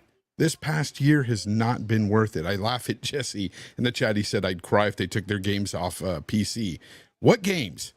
What games has Xbox put on PC that I'm even playing, Jesse? I mean, you should be playing. You should be enjoying one game per month if you're a Game Pass subscriber every month. That's how I look at it. But here's the thing, though. It's not even. The PC has changed my perception. Playing games on PC has changed a lot of the way I look at the consoles in general. And I find it funny, the whole console war and everything. And it's hilarious how people immediately, as soon as I criticize Xbox, they're like, Fonz is a pony. He should start a show at MAG and blah, blah, blah. And I'm like, wait, how is that even something I would want to do? Because I don't look at Sony and go, wow, I love what they're doing over there, because I don't. Yeah, I don't either. I think their $700 console is just insane, but insane. It's whatever. I'm not going to pocket watch and tell other people what to spend their money on, but I'm sure as hell not going to spend $700 for a console. Yeah. That's nuts. I won't even do that for a next gen console. $700 for me. $600 is the absolute limit for a console. That's it for me. And if it's over that, I'm not buying a new console. That's how it is. Next gen, the PS6 comes out. I won't buy it if it's over $600. If it's $700, then I just won't have one. And I'm good with that. I'm content with that. I'm fine if I'm just stuck playing my PC. I'm fine with that. Yeah. Yeah. Hey, I want to welcome out over the 350 people we have watching us on YouTube and on X. And we're going to get to some of these super chats real quick, and then we're going to get to Hargeet's thoughts on this. And guys, I'm so excited to have this amazing panel tonight. Chat, thank you for joining us tonight too. We appreciate that. Just do remember that all the members of the panel, Colt, Randall, Thor 19, Fonz, Hargeet, all have the power to do whatever they need to do. They will time you out if you become a jerk. So remember, this is all their opinions, and we can all get along and have a good time here tonight. I will say, Dave, I will say, I've been guilty of all of it. I've been guilty of, and I will admit, I've been guilty of not calling out Xbox when they need to be called out. And then there are times when I feel compelled to call out Xbox for things they're not doing correctly. What will happen is one side will be angry at you in that moment, and the other side will be angry at you when you do the other side. And I think it's important to, it's very important to not sit here and go, oh, Game Pass is the best ever. If you're not playing, if you're not enjoying at least one game every month, like, then you should say, hey, they should do a little bit better. And when I look at 2024, the offer of games that they've given out have been very sporadic in 2024. I know, but Colt, my negativity, as people will say here, I don't want it to spread to you guys. I don't want you guys to start talking badly about Xbox or PlayStation, any of those. I don't talk badly about Xbox. For me, it's just my opinion. And what I want people to know out there, I seriously want you to take this seriously. I'm looking at the camera here. If you were sub to me on YouTube or you follow me on Twitter and you are a huge fanboy for Xbox or PlayStation, please unsub. Because what about Nintendo fans? Listen, I will never suck on the teat of those corporations ever. I'm so done with the console nonsense and all of you console fanboys. Yes, you console fanboys. I'm done. Please unsubscribe. Never watch anything with me in it again. Please. Don't leave here now. But I play PC games 99% of the time. I want to buy the next consoles, and I will if they're $600 or cheaper. Yeah. But I am not going to suck the teat of the corporations that own those platforms. Yeah, Fonz is just going to suck this. Fonz is going to suck the teat of Steam. No, I don't even do that. But my whole thing is, Lord Gaben command me. What's irritating is the people that get so upset over my opinions on gaming. Then don't listen to me, because I've never been that guy. Even on RDX, you guys hated me. I've never been that guy. And I never will. I don't care about Xbox like you guys do. I don't care about PlayStation like you guys do. I don't. I like the games. The games that I like is all that I care for in this whole industry. I don't care about any of you guys that freaking just listen to people that just want to freaking rag on against Xbox or against PlayStation because they have a certain bias for one or the other. That's weird. That's freaking weird behavior. Well, all right. So I'll say this. No, it's all good. I'll say this, that please hit the like button and subscribe to this channel. And I want Cyborg Guy to clip that, by the way, and post it on Twitter so these people can Cyborg Guy and unfollow me, please. Unfollow me, because at the end of the day, you should just clip it yourself and then just post it yourself. There you go. Yeah, I should. Thank you, WebDave, for giving me the time to say Cyborg that. Guy. Again, I don't hate anybody out there, but when they throw that it's hate Forte. at me, it's crazy. Gaming Forte. Forte. Sorry, it's crazy. Just to say my opinion on gaming. It's weird that they get so hateful. Hold on, if you need that, if he texted me, I've been looking at my phone. Oh, you lying sack, Forte. He goes, I got to read the super. Sorry, I know it's your show. Game Forte with a $5 super says, I see 4 of my favorite friends and one I texted and called, but doesn't return anything. And guess what? It's not Rand. Love the show, WebDave. Because I always call back Forte. Thanks, buddy. So when I say my opinion, it's because I say it as fact. When I tell you it's my opinion, that automatically means it's my opinion. When I say things that I think they're doing this or I think they're doing that, remember, it's the think in that sentence that you should be focused on, not the fact that in your mind, in your weird twisted head, you're thinking, oh, he's stating this as a fact. Fonz is freaking lying to us, right? No, it's an opinion, guys. No, and everybody's allowed to have them here. Yeah, it's weird. Dave, you've known me for a long time. You've watched me on RDX. Yes. Hargeet's known me. Colt, Rand. I say what I feel, and I get passionate about stuff sometimes. But I can tell you right now, what I don't get passionate about is freaking sucking off these corporations. Yeah. I don't. All right. So Sorry. put away your knee pads. No, you're good. Yeah, and put it away. All right, Hargeet, do you mind reading some of these super chats? We got a bunch of them to get through, and then we're gonna get to your opinion. But all right, let's hope I don't cough too much. RC Polygons, $5. All these journalists saying that Xbox is doomed, Xbox is dying, Xbox is lost is all hate click BS to put thoughts of uncertainty in the Xbox. Yeah, there's some of that too. All right, JD Gamer, $10. Question for the panel. Why is it that everyone questions Xbox going their own way and doing their thing? As long as they provide a compelling platform and good games, what more is there to ask? Well, I mean, you kind of went into some of that, right? But, like, I don't know. Do you guys want to kind of answer that? Why does because Well, just Xbox 'cause because it's Xbox is doing something different, and when you do something different, it can be scary. Change Yeah. can be scary. Because the platform, or at least console gaming, has always been a singular way, even going back to the NES.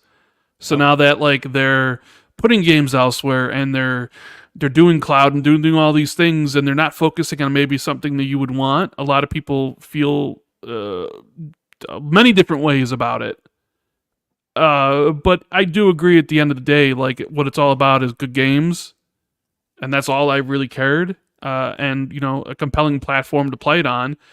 Some people will question if it's the only differentiating factor between you and the other platforms is Game Pass. Is that enough of a differentiating factor for people to choose that?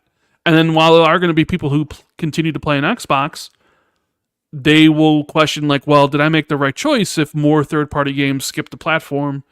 Like the idea of like, well, if Microsoft is putting their games elsewhere, some people may not invest in the platform, and then some third parties may look at Xbox and say it's not worth investing our time and our games onto it. So then someone like myself, who might still be on and playing on the Xbox platform, would get less games, and that's a future that like nobody wants, but it is a thing people think about for sure. Like nobody questions Nintendo, because Nintendo's just going to do the same thing they've always done. There's going to be Switch 2. They're going to put out the games they always put out. They're not going to do anything with PC. And it's going to work for them because they'll sell enough, and they have a dedicated fan base that buys their games, and they keep costs down, so it's good.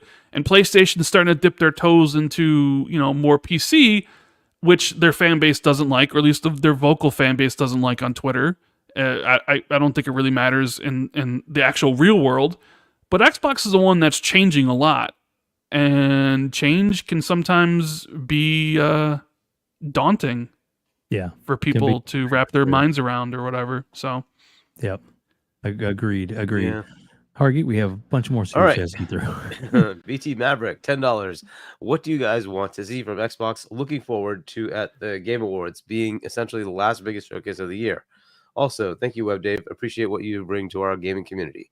Thank you for that, and we'll ask that question after we get through with Hargeet's comments. So we'll come back to this. So we got a bunch more to get to, but we'll go around the horn afterwards. Coach Hidden Canuck, member for 5 months.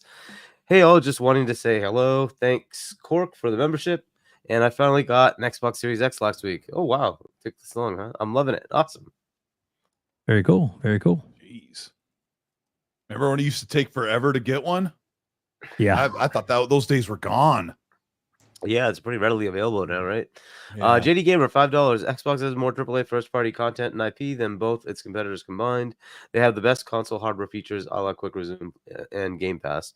Sure, it's true. JD Gamer, $5. It's not just about Xbox being a big third-party publisher. It's also about them providing a compelling platform console to play on, and they have done that.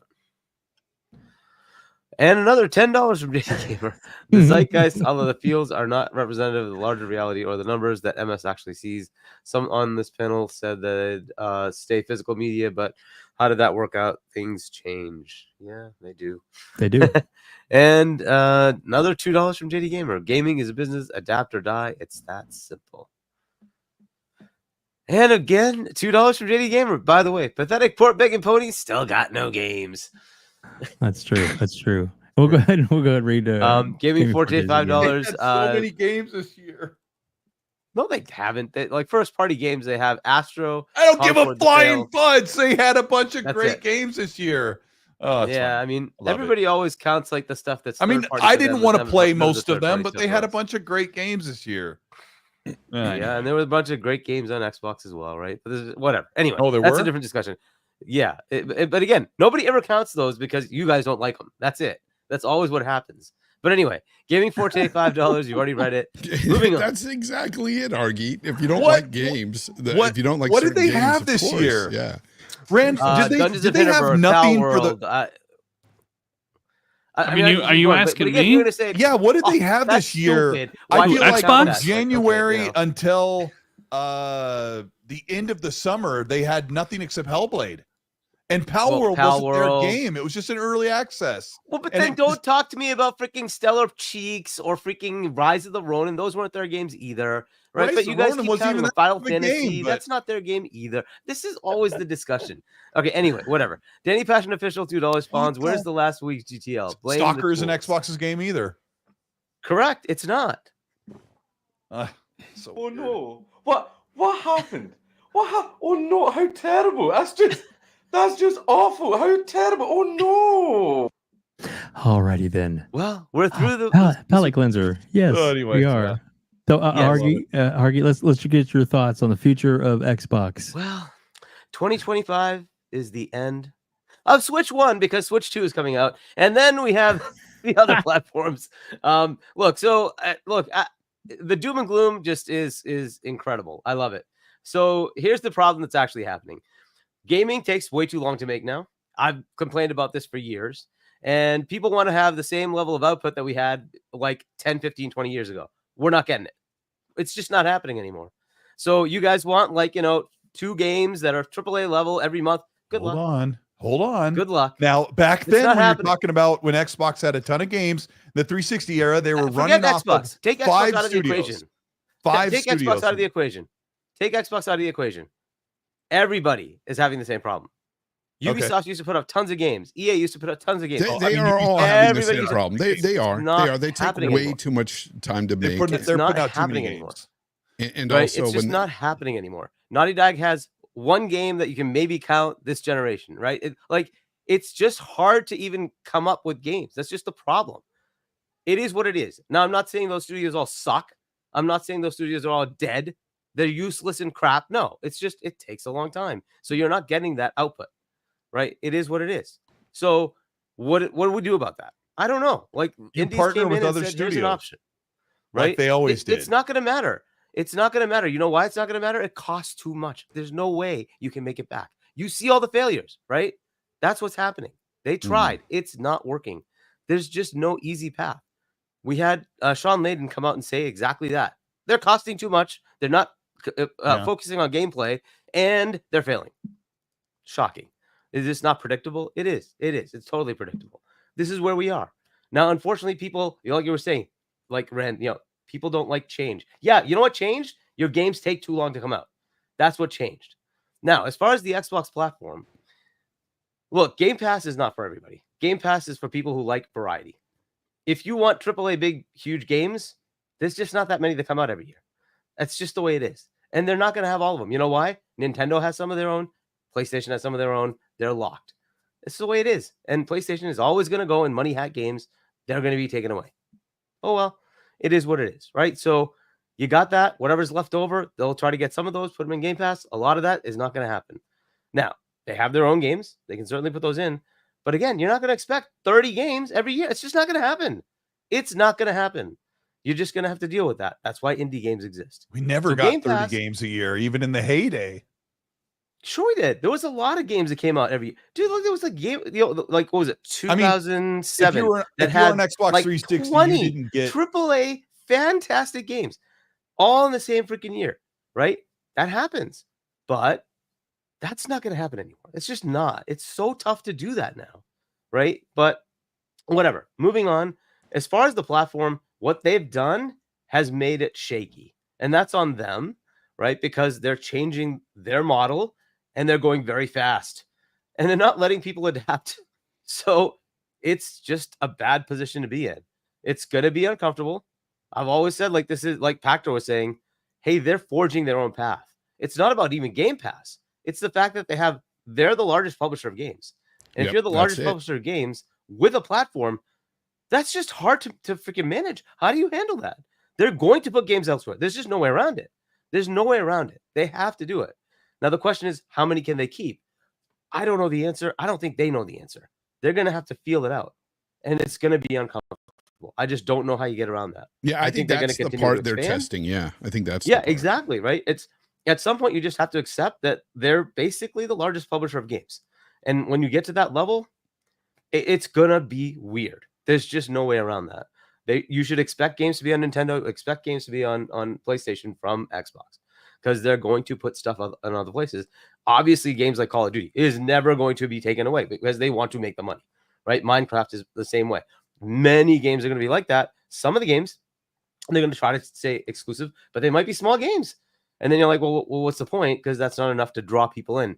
And Hargeet, that's the point. That's the issue that I've kind of pivoted on. Before I was just like, I don't care if it goes to PlayStation, whatever. But at the same time, that could be detrimental to your own platform. That's how right. I look at it. Yep. And that's fair, right? Because at some point, the platform is about fanatics, fans. And if they're not catered to, shall we say, then they're going to lose that enthusiasm. And that's kind of where they are right now. And they have to play that, and then see what they can do to keep the enthusiasm level up while trying to make money, right? So I don't know how easy it's going to be. What was that? I said I'm killing Hargeet tonight. Sorry about your voice. Buddy. Sorry. Yeah, the coughing is coming up. So Rand, they're making reportedly $3 billion a year just from Game Pass. Is that working for them right now? So it's supposed to be 5 at this point. But they said 4. I'm just bringing it down to get out of the clouds. But if they're making $3 billion a year from Game Pass, we know they're not spending that much. Well, I mean, that's where the spending gets weird because how are you paying your own internal studios then? Because if your own internal studios are giving up sales for Game Pass subscriptions, then the running of your studios has to be funded by Game Pass. But then Game Pass also has to then fund whatever money they make to get third-party exclusives. So it's a little bit of a weird calculation to say, well, what is the expenses of Game Pass outside of we're buying this game for Game Pass? Do you also have to include how much it costs to run Bethesda and ABK?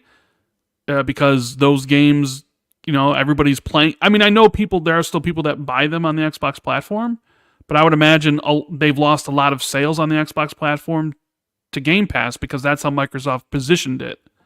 So, I mean, Phil says that Game Pass is profitable, but, Phil says a lot of stuff. So maybe it is. I would imagine he's, if he said it is, I would say that's probably a good indication that it is. But there could be funky math going on there. We don't know. It's not a vacuum. This makes money. This costs money in and outside of the service and the platform. But I do think Game Pass is not where they expected it to be. Yeah.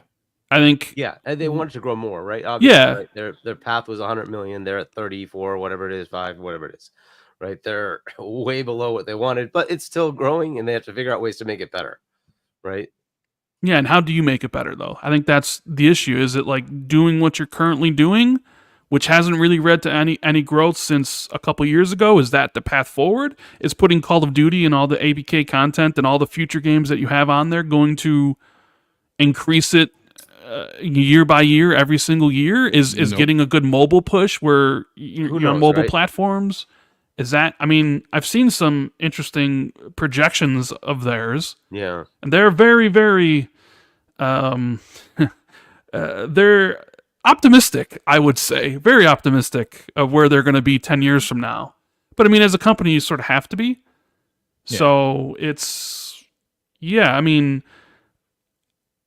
I don't know. That's why this upcoming generation is so interesting. Yeah, and so different than any of the others because, from all reports, they what does a console look like that might have Steam on it?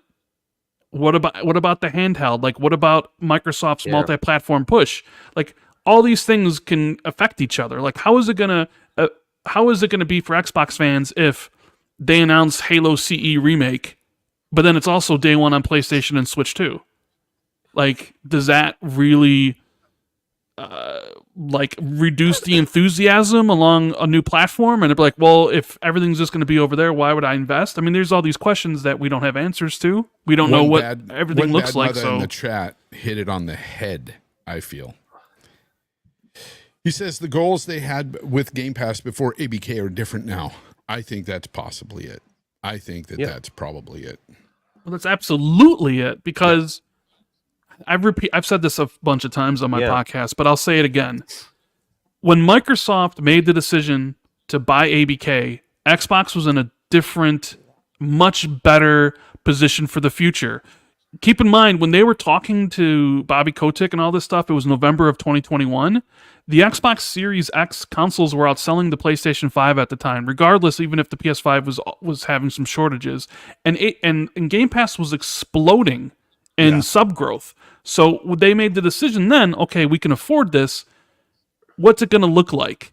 And I think they had projections like, well, this stuff in 2024, instead of 30 million consoles, we'll have 40 million. Instead of 35 million Game Pass subs, we'll be at 50 million. And maybe things would look better if you actually had those numbers now. And then they bought ABK, and the console sales flatlined, and Also, Game Pass stopped growing, and it took forever to get done. So you end up in the situation where all your previous forward-facing statements were about exclusivity, especially around Bethesda, and even some of your statements to the FTC were based around exclusivity. I mean, they even said Indiana Jones, they went back and renegotiated exclusivity because they wanted something to compete with Spider-Man. They even said in court that Elder Scrolls 6 would be exclusive in June or but July what happened but they also had much of their games delay in 23 and but I mean, realistically, it all came down to the money, right? It all was like, we're not where we need to be. The console hasn't sold as much as we thought it would. We're not making as much from Game Pass because we thought we'd be up here. What are we going to do? And it's like, well, we need to make money, so we're going to have to put these games elsewhere. I think that's I think, Hargeet, you're on the right path. And that's what happened. They just didn't hit their projections of what they thought they would be. And because of that, you're seeing the ramifications. Yeah, and that's why I say, how does that help the growth of Game Pass? How does that help the growth of their platform if they just put their games on every platform? Well, it doesn't. Well, what are you trying to look for growth, right? It depends on what you're looking for growth. If you're looking for bottom line revenue and net operating income, well, then they don't care. They're just going to make more money, right? That's the whole point. But if you're looking for them to expand the console, well, I don't know that that's going to happen. It's just a hard thing to look. I don't know if you guys have been around the world. I've talked to people about Xbox, and outside of the US, it is an absolute joke. Yes. Okay. 100%. Xbox is not a brand that resonates. It just is not. And if you want to change that, that's very hard to do, especially when you have entrenched Nintendo and PlayStation. And PlayStation's the one that people use for most of the major games. You would need one of your competitors to screw up really, really badly. And yeah, exactly. It's very, very hard to do that. And so is it possible? Sure. But it's very hard to displace them. So I don't know that that's a viable path for them. I think by adding potential things where they merge Windows in, that could be something that makes it easier if third parties start doing a hybrid console thing that's happening, right? We have these ROG allies and things that are coming up. If they can come up with a Xbox Windows-y thing, that makes it a better proposition, right? And then you start just seeing people say, oh, okay, I'll just buy it here. It's, I've got the capability to take my ROG with me, and hey, do I want to have the console? Maybe I do, I don't. I can just dock this thing. Is that my path forward? These are potentials, right? So they have to look at it from that perspective and see how they can grow their ecosystem. But I think it's something to do with Windows that's going to make this more useful for them long term. How they do that, I don't know. And to the thing that, Rand, you were pointing out, this was the big fear. If you don't have enough consoles, is there going to be enough incentive for third parties to put their games on your platform, right? And that's where it starts to become a problem. Yeah. Well, I mean, maybe they would sort of nip that in the bud by combining the console and the PC space, so they could have developers be like, hey, if you just make the PC thing, then it's also the console thing. Exactly. But that's difficult because even right now, nobody puts their PC games on the Windows Store, really, right? Like the biggest games aren't on there. So I don't know. I know we talk about entrenched fans, like Nintendo and PlayStation fans aren't going anywhere, and real gaming customers and real gaming fans, they don't switch. Like they don't switch teams because they don't decide to change allegiance. But what I truly believe if Xbox can do this. They have all these games. Like Gaz's video today was amazing. Septic Sauce made this video about Xbox's future, and he said that they've got the best roadmap of all their competitors, and they absolutely do. Like they have 25 games out that are coming. And I truly believe that if Xbox had a few consecutive really great games that everyone's like, oh my gosh, you got to play this. But Xbox has not had that in a decade. They haven't had oh my gosh, you have to play this, except for very sporadic years, or like, Ori, and then, Halo Infinite or Forza Horizon 5, and then you skip forward and maybe Starfield. It's been so sporadic. If Xbox can put out their next set of games like South of Midnight, Doom the Dark Ages, Indiana Jones, I'm trying to think of 5 games in a row, Fable and Perfect Dark. Like, if these games are amazing, if they put out these games consecutively and they're really well rated and everyone's talking about them, and there's no asterisks next to the game title, then people would change their perception. Game Pass would grow. I really have tried to explain to people the reason why Xbox's console sales have stagnated, the reason why Game Pass is completely plateaued for almost 2 years, is because they have not had consistent, compelling, incredibly high-rated games on a consistent basis back to back. Now, some of their competitors have had that for the most part, with a few ifs, ands, or buts in between. I don't want to say Xbox did this. What about PlayStation? But Concord is a massive failure. But most of the rest of their games have done really well and really pleased the fans. And so people really love that sort of thing. And Xbox hadn't had that chance to come out of the cocoon and say, look, Avowed's going to be incredible. I forgot Avowed. Avowed's one of my favorite games coming up. That's one of my most anticipated. If Avowed's great and all those games, like 4 or 5 in a row that are really well done without the big caveats or asterisks, it would do a lot for Xbox and their growth. And I know that Hargeet was trying to argue that they don't need to have any type of exclusivity with Game Pass, but I think the message should be, if you want our games, come get them from us, because we're going to be the ones that provide you a great experience on PC, on Game Pass, or on Xbox console. And I don't think they've been there yet. And I'm not saying this like people think, oh, I bash Xbox or I'm being negative. This is the truth. I love Starfield more than anything. I really love that game. And I know it has its problems. But then they followed it up with Forza Motorsport, which wasn't as good as it should have been. Like, that thing should have been just a killer app. So I think if I truly believe Xbox can deliver that, it would change so much, because this is the last thing I'll say, Fonz. They haven't been there yet where they've delivered consistent handful of games back to back. But here's the thing, and I'll go back to what Hargeet was saying with PlayStation. They money hat a lot of games in between their big games. If you really look at their first party output, it's pretty poor as well. But they money had a lot of games, and that is something that honestly, like, Xbox just doesn't do anymore. They don't do that. And it's if they did, I think you would look at Xbox a bit differently. I think a lot of people would be like, at least they're giving us a good cadence of games, whether it be theirs or not. It doesn't matter. If a good game is a good game, and if they throw you a good game into Game Pass every other month, you'll be happy with it, right? But that's not happening. And I think that is the biggest issue. And that's something a lot of people do gloss over. They always look to PlayStation and go, well, why did they have Stellar Blade? Why did they have Wukong? Why did they have all these other games? And it's like, well, they could have had those. They decided not to throw money at it. So it's just, it's one of those things. Like, it's kind of a catch-22 there. They're damned if they do and damned if they don't. Like, they know they're coming up against gaps, and Xbox just sits there. And I know you can't quickly grab something, but they came up with these major gaps in 2022 and 2023, and they just wrote it out. And I'm like, now Xbox is starting to see when they're just like, well, we're going to ride it out. We've had these conversations on podcasts and behind the scenes. Like, what are they going to do? They know they just pushed their biggest games into next year. What are they going to do? And they do absolutely nothing. They sit there and they write it out with the mouse game and a little game where you do this, these little indie games. And they're like, oh, I hope the case of Benedict Fox, does well for us because we don't have anything this season. And it doesn't.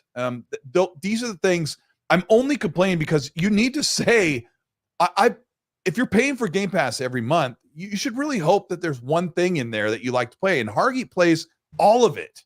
But I'm a very picky person. There's only certain types of genres I like. If there's 12 genres, there's only about 4 that I really love.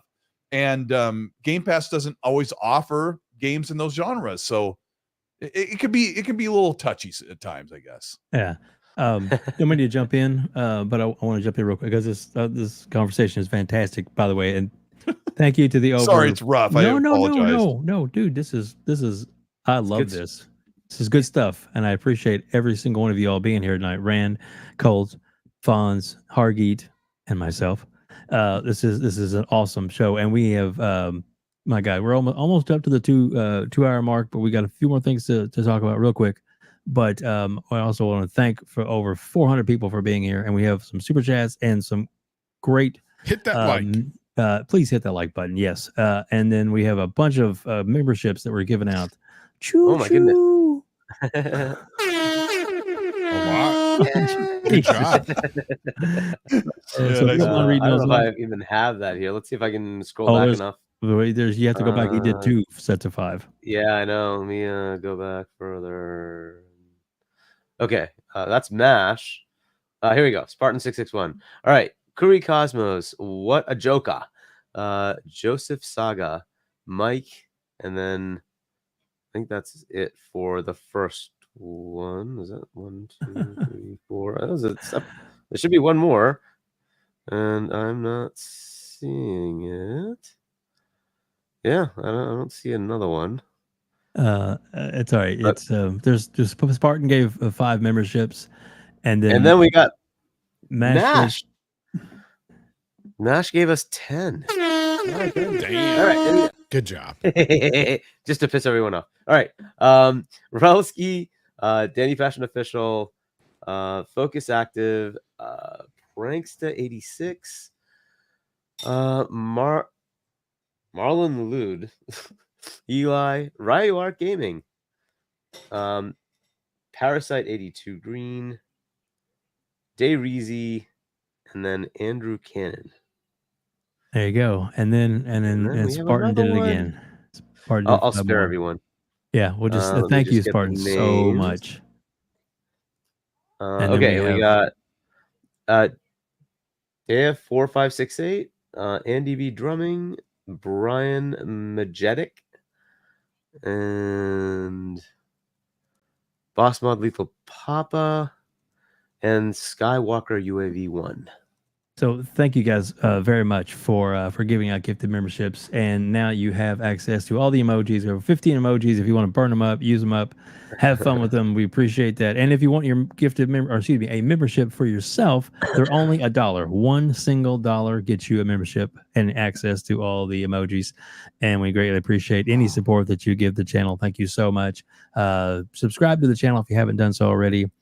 That's free to hit the subscribe button. Can't even talk on YouTube. And by doing that, right now we're over 3,000 subs, on the way to 4K in subscribers. So we appreciate that, and everybody that watches us.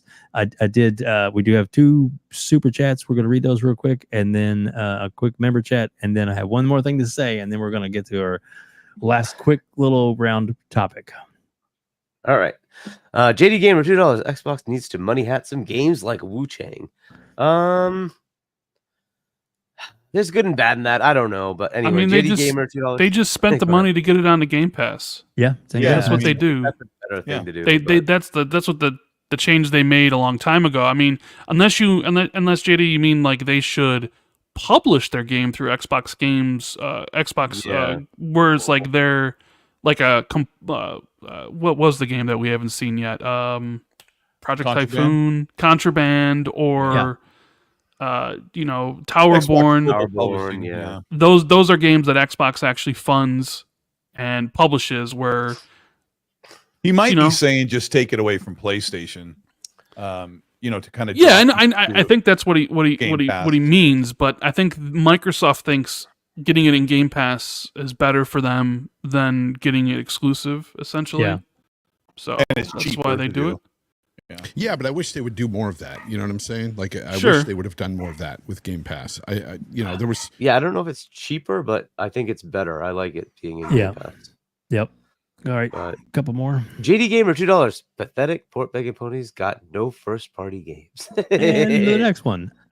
Moving on. Magnum, member for 5 months. I love Xbox. I love Xbox too, buddy. I'll tell you that right now. Bing Web, $2. Xbox did nothing in Korea. Epic fail. Come on, Xbox. They did nothing in Korea. Yeah, what's Is that going what he on? said? Yeah. All right, we got to welcome out Epic Treasure. Ah, yes. Epic, we need you back on the Epic. show again, darling. She has been doing some really great things on her channel. If you are now into Power World, you can actually. She's got some great walkthroughs, some great beginning things, how to build your base, start to finish, which are really good. So definitely go check out Epic Treasure. Epic, you have the ability to drop your channel in the chat. So if you want to, you go ahead and drop your YouTube channel link in there so people can check you out and subscribe to your channel as well, and don't miss out on your amazing content. As well as everybody that's on the panel. Go ahead. I was talking to Epic today. I think Epic. You need to try out Once Human because it has some of that stuff that I like about Power World, but then it has it's less cutesy, I guess. I don't know. Like it. She'd like I think you'd like it.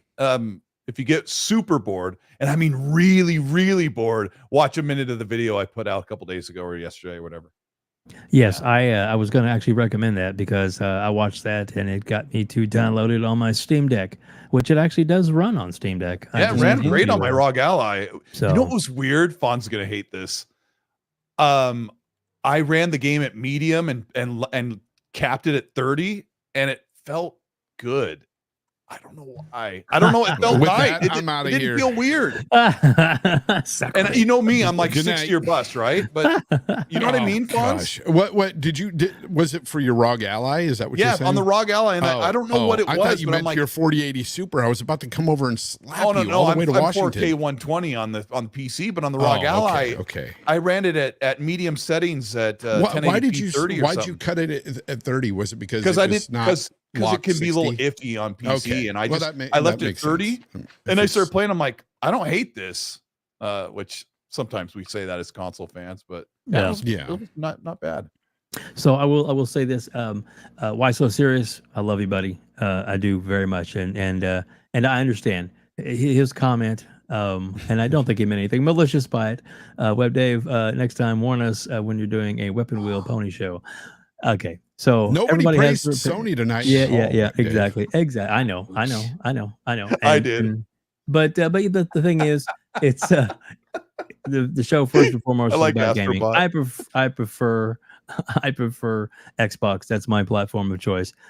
So there you go. But yeah. So and these are, everybody on this panel is friends of mine, and I love. Here's these how guys. I switched to PlayStation right here.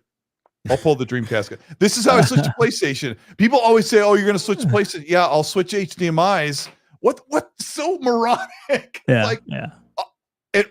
I'll play one, maybe two games over there, and then I'm like, the Lonely Station is where it is. There you go. I'm lonely over there. Rand will play a game on there that's not like my bag. Then he's like, "Oh, I'm playing such and such on PlayStation." I'm like, I mean, well, I just got done playing Silent Hill 2. So, There you go. Great game. I'm like, "Well, it's Can't nice wait for that to knowing come you, to Rand. Xbox. Call me when you're done." Yeah, I should have. I mean, Did it's you play that on multiplayer. your 4090? No, ew, PC, ew. Oh, gosh, Rand, you're doing it all The thing wrong. about here's the Okay. thing about PC is like you get a 4090 in your PC, and then you have like all you're gonna play is World of Warcraft. So it's just like, why bother? Right? Zocker's not here today. Oh yeah, so it's not Zocker. fair. Yeah. That's not fair to talk about Zock's him. fired, Oh. baby. Zock's fired. Hey, Baby. Fonz, I got this for future proofing because who knows what the future holds. Maybe I want to do PC gaming in a year, and I have a great PC to run the games if I ever want to do that. So whatever. You do. Exactly. Play And where you want, Rand. That's I would fine. love Damn to have straight. Zocker on the show someday. So Zocker, if you But apparently, ever I get a don't think chance to Silent Hill play. 2 runs well on the PC though. I don't know. It's a Doesn't run UE5 well game, so I anywhere, think it right? has stutters. It ran pretty good on the PlayStation. There you go. Illegal Dad says Colt can't switch to PlayStation because their executives don't talk to content creators. Oh, I mean, I did talk to Yoshi P. Got a picture with him. So, Oh my. there you go. There you go. Get another. all right. yeah, they chat. don't talk to. Yep. Well, Sean Layden talks to couple of the content creators have been on with them. Hey, you can find Aaron Greenberg at the food trucks all the time. He'll talk to you. I love Aaron. General Spartan I 27. do too, right? Aaron's great. There's so many games between AAA to AA. It's becoming impossible to keep up with so little time in a day. I hear that, but like you have to have like varieties of games. That's just unfortunately the way it is. There you go. There you go. Colt, you having fun yet? Yeah, I love Fonz so much. You do. You know, the first time I met Aaron was at a food truck. That's The yeah, second time I met Aaron was at a food truck. So it's a joke between Wow. us. So it's like, oh, there's Aaron again. There you go. Oh goodness. Aaron's a nice guy. He's a nice Yes. guy. Well, the joke is Fonz and I used to run the churro stand on the Microsoft campus for Xbox. That's like where we kind of got into Why are you this telling community. people, man? Yeah, we used to make smoothies, and Mike Ibarra liked his churro a certain way. You had to break it in half so that it's easier to dip. Yeah, those were good days. Me and Fonz in the churro stand with the little visor, right? Yeah. Little Mike would take his churro, walk away, and go, I want to stick this up. Phil, never mind. I won't repeat it. Alrighty then. And on that note, we're gonna end things with this last quick roundabout, and I'll get everybody to answer this if you feel like it. So we do have the Keeleys coming up in December, and since I probably won't get you guys back on before then, just maybe either what would you like to see as far as a game reveal for a world premiere at the show, or what is some kind of announcement you hope to see? Now, obviously, there's no insider type stuff. This is strictly your opinion, what you think, and we'll start with Rand. Rand, what would you like to see coming up at the Keeleys for any game system, any format? Okay, well, let's see. Trying to think what would be realistic, first off. Yeah. Because I don't care about Nintendo, so I'm not even thinking about them. I would say like Xbox. What would I want to see from Xbox? I don't know, man. Like, I want to see more Perfect Dark and Fable, but I think we'll see Fable at the developers direct like the next month. So I don't think we'd see Fable there. Huh. I honestly don't know. I'm trying to think of stuff, but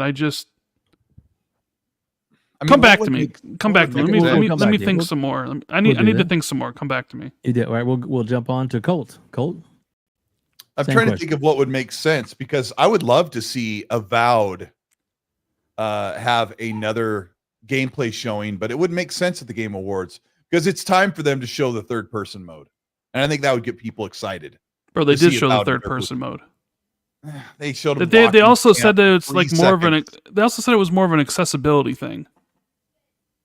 Oh, they did not say Yes, that. they did. They absolutely did. Accessibility thing. I've played Grounded, almost all of it in third person. It's phenomenal. It's great. Yeah, I mean, they said you could fully play like that. Yeah, they just haven't showed it, but that doesn't make sense at a Game Awards. They would need some sort of reveal. The only thing they haven't Albert shown G is- says they're going to reveal their handheld. There. Oh yeah, okay. I'm gonna go with that because that's something I've been thinking about for a while. I have this sneaking suspicion that they are going to show their handheld and put it out in. That seems kind of early, but I think the handheld comes out in 26, and then the console comes out in 27. That's my guess. People are like, that didn't make any They could sense. stagger it, but if I think they could stagger. they it. could stagger them, yeah. But I mean, you wouldn't reveal the handheld now if it wasn't coming out until 2026. I mean, they did with the Series X. They showed it in 2019 and released it exactly a year later or 11 but months later. You just said the That's a handheld whole will come in console. 2026, though. That's 2 years, not one. Yeah, it's not 2025. Yeah, that doesn't make sense. Well, maybe it comes out at the end of 2025, and then the new console comes out, next gen comes out 2026 at the end of it. Maybe. Maybe.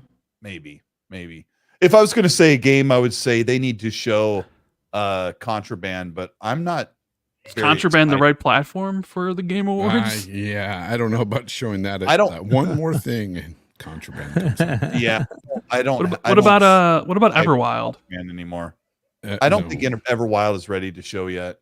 Hey, I mean, Craig Duncan's now the head of Xbox Game Studios, and Everwild's Rare's next game. You know what I mean? It's been 4 years since we've seen it. Has it been 4 years since the second trailer? Yeah, 2020. Yeah. Wow. Yeah. It's been a long time. That's all I have Fonz? to offer. I haven't really given that Oh, much you know, thought. here I got one. I got one. Okay, go ahead. I just remembered this because Xbox got so many studios. How about we see, well, two of them, either Project Maverick from, oh god, I can't remember the Project Maverick, the people who made People Can Fly. People Can Fly, or Project Fantasy from IO Interactive, if that's even still real. You mean, it used to be called Project Dragon. It used to be now. Project Dragon. I feel like that's not around anymore. I mean, it was as of 2022, as according to the leak. So, Yeah. but I'm just saying, if it was still a real thing. Yeah. All right, Fonz, your thoughts? The games that come to mind are the studios anyway that I really love today. I think it's way too early for any of their games, but I would like to see whatever it is Larian Studios is working on, or maybe CDPR's Witcher 4, that sort of stuff. But it's way too early for those. I mean, if I had to pick something that's coming out in the near future that I'd like to see more of, honestly, man. Resident Evil 9. There we go. Yeah, it definitely wouldn't be Resident Evil 9 for me. How dare you? No, I tried to play Resident Evil, the remakes, recently, and I couldn't get into them. Oh my god, you're like as bad as Colt. Yeah, I couldn't get into it. But yeah, I don't know. Maybe gameplay of GTA 6. Dude, GTA. But I already know what it's going to be like. GTA, so. the Rockstar doesn't need the Game Awards. They don't. They're bigger than the Game Awards. Yeah, they don't. But that's what I'm saying. Like, I don't know. The games I'm thinking about are far away. Well, But that's the thing. That's the state of gaming we're in right now. It's like a lot of the games that we know about just aren't that exciting to me. I'm not like, oh my God, I can't wait to play this game or that game that's coming right around the corner. It's like a lot of these studios that I personally love have games that are far out. So it sucks. There you go. Hargeet. Yeah, from an Xbox perspective, Psychonauts 2 was 2020 or 2021? 2021, right? 2021, yeah. Maybe they've got something ready to show, right? That's a possibility. I mean, people seem to be pretty sure that they were supposed to show Kiln this year. I mean, yeah, I wouldn't waste that. I don't know. The Game Awards. Whatever I'm that hoping game they is. have something else going on. They've been working with Jack Black, right? I think that's the guy's name. On Kill? Kill? No. On a different game, on whatever their new game is. Unfortunately, so a lot I'm of- hoping they have A lot of Double It could be, Fine's it could games be. aren't very It could good, except for the Psychonauts games. And I've played a few of them. So maybe it is like Brutal Legend 2 or something like that, right? But I don't know. That could be a possibility. I mean, I don't Why did think Rock 88 said we'll never see State of Decay 3? We just saw it like 4 months ago. Yep. Like, you don't think that game's Yeah. coming out? I mean, I think that's that probably game could be out a 26, year and I'm a half, guessing. or less Yeah, than I 2 think years. It's a 26. Yeah. Yeah, I mean, when is that coming out, Uh, Rand? I would say 2026, but Yeah. Yeah, I think it's 2026. Yeah, so like OD from Kojima, I don't think shows up here because I think Death Stranding 2 is going to be here. That's my guess. yeah. Plus, OD was at last year's, and they had a pretty long Yeah. segment for it. So, like, who else is like we have that new studio elsewhere? But look, maybe they have some from, Activision Blizzard that was in the works, and we get to see it. That's always a possibility. I don't know. So I'm hoping there's something there, right? But we'll see if they have anything there. As far as third parties, I mean, there's stuff that's like in the rumor mill, but I don't know if anything is ready to show. And I think that Fonz, that is kind of the problem. Is like, Yeah. what a is lot of the coming games out? are There's just like, yeah, there's what the no heck is real coming out? roadmap. I think a lot of these developers are kind of like in this flux, this weird area where Like some of the games that they put out have failed and they're just trying something else. Like a lot of developers right now, AAA anyway, are trying to chase trends. And that is the biggest issue I see. And that's why we're seeing an influx of freaking games that are Souls-like and stuff, is because they're trying to chase Elden Ring. So one that might show up, we'll see what they do with it, is AC Shadows.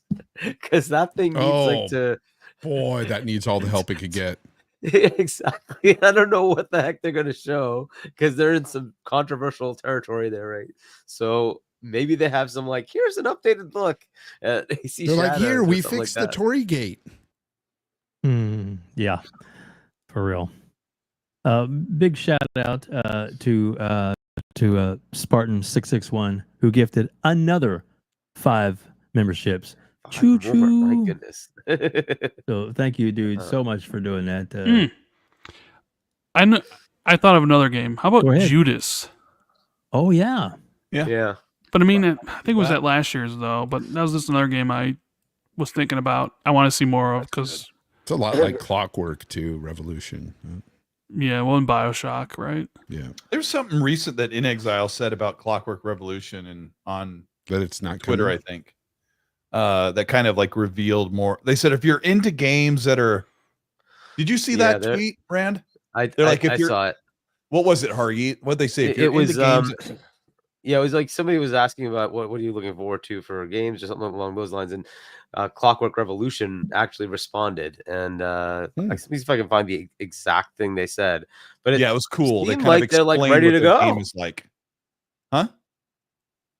Yeah, if you can find it, it was really cool. They're like, if you're into games that have this, this, and this, which was kind of a little more descriptive than I think we've heard previously about Clockwork Revolution. And I'm really looking forward to that because I think they're kind of honing their inner Fallout in a lot of ways with that game. I get a Fallout mix with BioShock with Clockwork Revolution, and I'm really excited because In Exile makes really good stuff. Yeah. You know, they could end up showing something like Ghost of Yotei at the end, some gameplay. Maybe. Yeah, maybe. Rand, do you want to read that chat there? Yeah. Johan says they need to bring back Scalebound. Ew, no. Let it die. Let it be dead. I do like this one. Just like Banjo, let it die. That'd be good. That was weird about Scalebound because I never felt like that game looked good. Yeah. But I don't know. Like I said, it was more because it was. I got another one and stuff. People were excited. I've been waiting forever for their next game. Forever. Their previous game I gave a 10 out of 10 to. Ooh. And it might have been my game of the year when it came out in 2016. Play Dead, makers of Inside and Limbo. Like, jeez, it's literally been 8 years now. We know they're working on something. In fact, there was that whole thing with the studio where people left, and the lead gameplay designer went and formed another studio, made Cocoon, which I don't know if any of you guys played. What was Cocoon. the game that the Limbo Inside guys made in 2022 or 2023 that didn't do very well? I remember Dealer said he's a big fan of those games, and he's like, "Yeah, this one isn't very good." Somerville? Yeah, I know which one you're talking. Yeah, it was Somerville. Yeah. That didn't do well, but Cocoon was from the guy, lead creative designer of That's brilliant. Inside, and that one, if anybody's played Cocoon, is amazing. Wilford Brimley's in that one, right? I just want to know what they're working on. Jump into the pool. Yeah. It's been 8 years. What exactly is Play Dead working on? Tell me. What is who working on? Play Dead. I want to know what their next game is. It's been 8 years. Yeah. Interesting, for sure. Hargeet, we got one more super chat from JD Gamer. All right, JD Gamer, $2. Scalebound is a launch title for the next gen Xbox. Yeah, good luck with that. Dave Reezy in the chat said he wants to see an update on Replaced. What happened to Replaced? It just got delayed to 2025. Yeah, still not ready. What about The Last Night? That was another one that looked really cool. It's just, I was actually thinking about some of the games Xbox showed in 2020, 2021 that have just never resurfaced. Like Exomecha, it was the shiny like transformer robots. Yeah, Exomecha. It was a PvP game, and it didn't look really good. It had nice visuals, but didn't look like it was going to be amazing. and they've just continued to delay those games. And Xbox had a bunch in their showcases that just disappeared from existence. It was like metallic dinosaurs, robot dinosaurs in the desert or something. Yeah, it looked like it might be fun for a few matches. I still remember that one game Colt would have in his intro sometimes. Mecha something. Mecha Dragon. Yeah, that was the one. Okay. That was it. Exo Mecha. Yeah. Exo Mecha. Yeah, because it looked really cool. And then I used to use what's it called?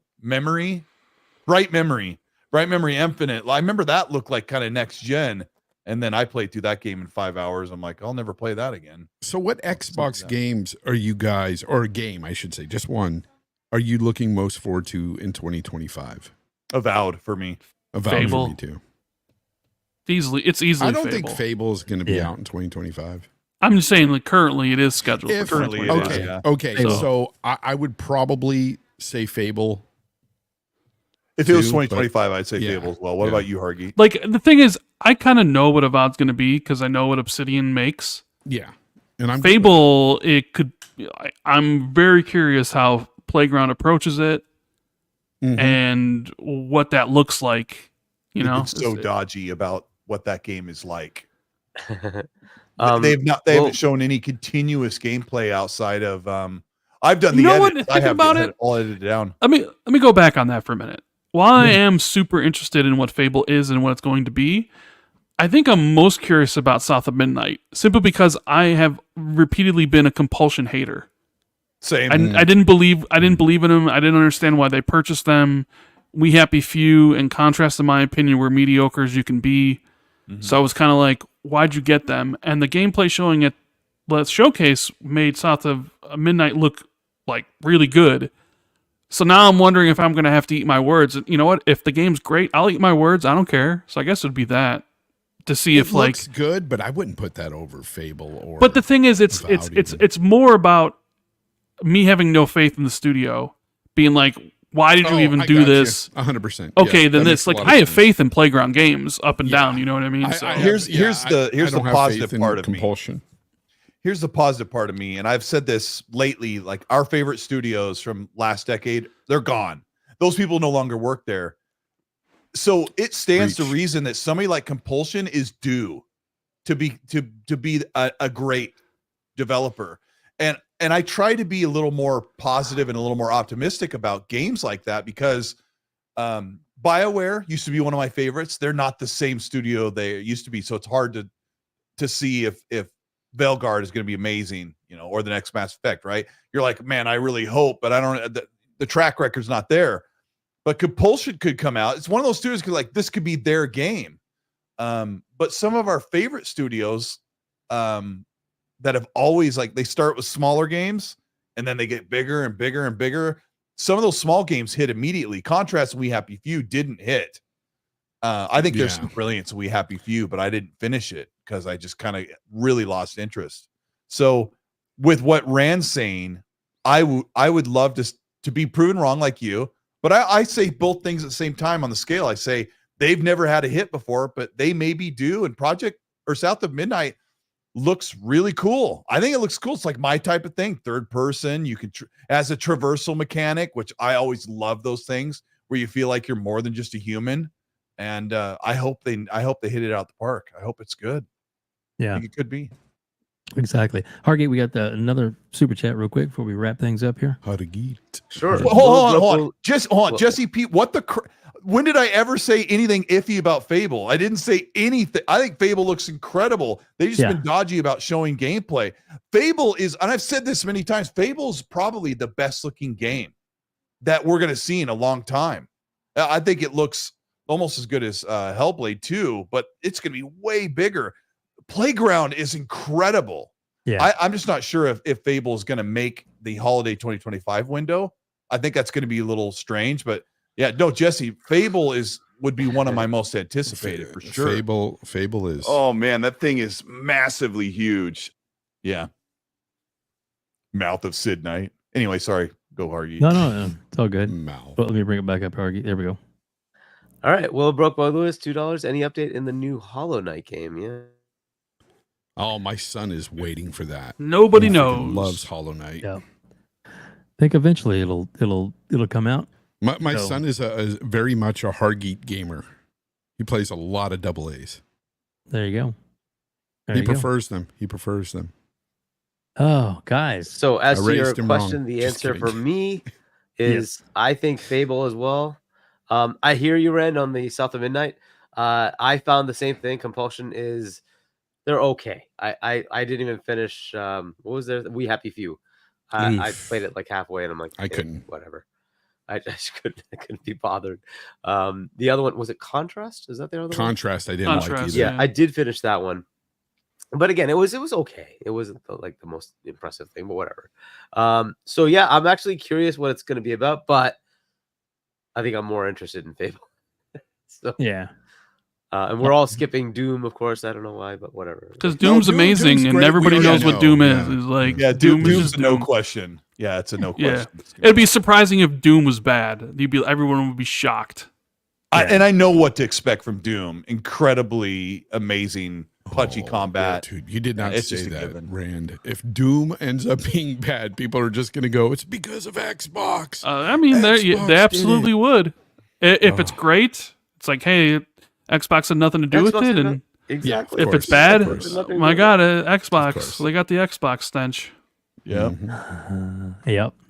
But then Um, they're in a catch-22 Ram because it's also on their PlayStation. So you're like, dang it. Damn, Yeah, we that's can't true. shit on it completely. Danny Sure you Passion can. Fish, Doom is coming to PS5. That's why. Yeah, love it. Too funny. Too I just want funny. to use that Captain America chainsaw shield. Do you think we will see? Because Phil mentioned more like unannounced games. Do you think 2025 is where we see the release of Forza Horizon 6 per chance? I How think long so. has it been? I say hold it. 2 years. 3 years 2021. right now. 3 years. Yeah. I say forget the Game Awards. A month later at the Direct is going to be that's going to be a feast. Seeing what they put in the Developer Direct in January, February. That's going to be awesome. Because how long are those shows typically, Rand? I'm not 40 talking minutes, one I think. stage moment. Huh? The developer directs are usually like 40 minutes. Yeah. Yeah. That's going to be. I mean, Yeah. you already can kind of pick three: South of Midnight, Doom, Fable, boom, boom, boom. Right? Because does Avowed get another And developer Avowed. direct? I don't. I Yeah, don't but think, I don't know if think you. Avowed No. would get another Developer Direct. I think they would use something smaller. And then I think Forza Horizon 6 would get revealed there. And Maybe you do a Contraband in there because Contraband's got to release at some point unless it's been canceled. I don't think it's been canceled. Tell I us don't what think- you know about Contraband. Is it good? No. I don't. Colt immediately no. There's some problems from things that I've kind of perceived. So I hope they do. Perceive. Yeah. We've only seen a CGI trailer. It's hard to say. I can't say more. It just sounds asinine. But Just Cause 3, Just Cause 4 are not really great games. I like 3 a little bit. But yeah, they've kind of fallen down. Rage 2 is pretty awesome. We really liked Rage 2. I know that Fonz and Rage I 2 did. was fun. Yeah, it was Rage fun. 2 was really fun. It was missing a little bit of something. I really hope they can make a great game for Contraband. Yeah. So Mad Epic, Max was yeah. incredible. Epic Treasure put in there. Give me a rock band, please. That would be nice. A new rock Hey, well, band. Phil wants to bring back Guitar Hero, right? Yeah. Rock Band isn't coming back. But Guitar Hero might. Who knows? That new guitar is actually out as a peripheral. I mean, it's I don't know not how for well everybody, that's doing. but Also not a brand new hot game to push it, but true. I love those games to death. Yeah. I would cheer that on all day long and hope that people would follow suit. Yeah. Very cool. Guys, wow, what a show. Thank you all so much. And Fonzo, I'll throw this extra to you. Thank you so much for joining us. And I'm going to add all your information to the description after I post this. So after we end, so just all Make your sure you information. put will in be a there as well. caption there. If you're a fanboy for either console, please just unsub so they can go there and unsub because I really don't want you. I don't want you anymore. Hey, shout out to Ray in the chat. Ray, what's up, buddy? I don't want any of these clowns following me no more. There Just you go. don't. There you go. And just a heads up. Next week is the show before Halloween, and we are going to have a big horror game episode plus whatever current show is going on as far as whether if news or whatever to talk about. But we are having as I draw a blank, we are having let's see, we got Fuzzy Belvedere and his Awesome. wife, Fifiona. They're going to be there because they have a show that talks about horror. So they're both going to be there, as well as Dreadpool and his wife, Death Dealer. So it's going to have it's going to be a good show next week. So we're going to and Hargeet will hopefully be joining us as well, and we're going to be talking about horror games, all kinds of horror games, good, bad, what's coming up, what's new, what's out. So anyway, so that's next week's show. Just to let y'all know. Please hit the like button, subscribe to this channel. Greatly appreciate it. We're on the way to 4K. And a big, huge shout out to the community and all the people that were in the chat. A lot of great members of the community, and I mean that. From Epic Treasure, just to so many more. To Holly, it was in there as well too. That blue number, and so many other Red Wolf, and just so many to mention. And my friend Red Wolf. It's right. My real good friend. My real good friend. I feel like if I don't say somebody, they'll be discouraged. So please don't take it that way. There's just so many people I can't mention everybody, and but we do appreciate you. Know that I love each and every one of you, and we appreciate y'all being here. And a big, huge thank you to the panel tonight. Randall Thor 19, Colt Eastwood, Fonz, and Hargeet. What an amazing night. And we'll go around the horn real quick. And before I say anything, we're gonna hear tell everybody where they can find out more about the man with the million. Is that Fonz's recording? Because I know Fonz has one. Sounded slowed down. That Do it again. That is actually the one that you did for me when I played one that Fonz had. And the then man with the million. You said I'd do a better one, and you did. And I actually took it. I slowed it down, and I also enhanced a low end of it, so to make it deeper, sexier, saucier. Man, people playing around with my voice. I need to get a copyright. Finally had Rand go through puberty on the show. I like that. Oh, Rand, please tell everybody where they can find you. You can find me, Randall Thor 19, on YouTube, where we do Xbox 2 with Jazz every Friday. You can also follow me on Twitter, although I don't ever use it because Twitter fucking sucks. And yeah, thanks for having me, WebDave. Appreciate it. It's good to talk gaming and Xbox with you and Hargeet. Although I'm sure this is Hargeet's 20th podcast this week, so he's probably all tired out from doing podcasting. So as long as he doesn't get tired of me. And the one and only Fonz, who I haven't talked to in a while. Yeah, so you ignore my calls and no, I called you back. I'm just kidding. Called. Yeah, no, I'm just kidding. No, the last time Fonz called me, we talked. Yeah, Fonz called me when I was neck deep with COVID and I could barely speak. And you called me and you spoke to me with that voice, and I felt so bad. And like, you called me and I called you back, and I'm like, "Fuck!" Yeah, that was bad. That was bad. And this guy Colt, whatever. Who cares about Colt? and before we get to Colt, Hargeet, we have Spartan did it one more time. Oh my gosh, dude, you're gonna run out of money. Did we get the one before it with Red Wolf? Yeah, Red Wolf did one too. Oh shit. Well, he said, "Let's talk about buttered sausage." Talk about buttered sausage. Red Wolf, $2. It is buttered sausage. All right. He likes and buttered then we sausage. We got 5 more WebDave memberships. Let me see if I can get the list. And here it is. Okay. We got HaloBot, Ray, Sanchez MTC Game. No, that's just the thing. Grumpy Shaman, Isaac Hayes 85, and then Borbs 8203. Spartan, thank you so much for doing that. And then, of course, we have whose shirt I've got on tonight, which everybody should get one. Get merchandise from all these guys. They all have amazing merchandise. Everybody on the panel has amazing merchandise. So there you go. So, Colt Eastwood, Colt, buddy, please tell everybody where they can find you. It's you fun, can find guys. me on Twitter because it effing sucks, and I'll be there. It does suck. That's all I do is complain about it. I don't like it here, but I'll just live here. Well, every time I talk to Colt, he's like, "Oh, I hate Twitter. Everybody's so mean to me." But I'll gather engagement anyway. Yeah. Yeah, I can't. I love the $20 I get from Elon.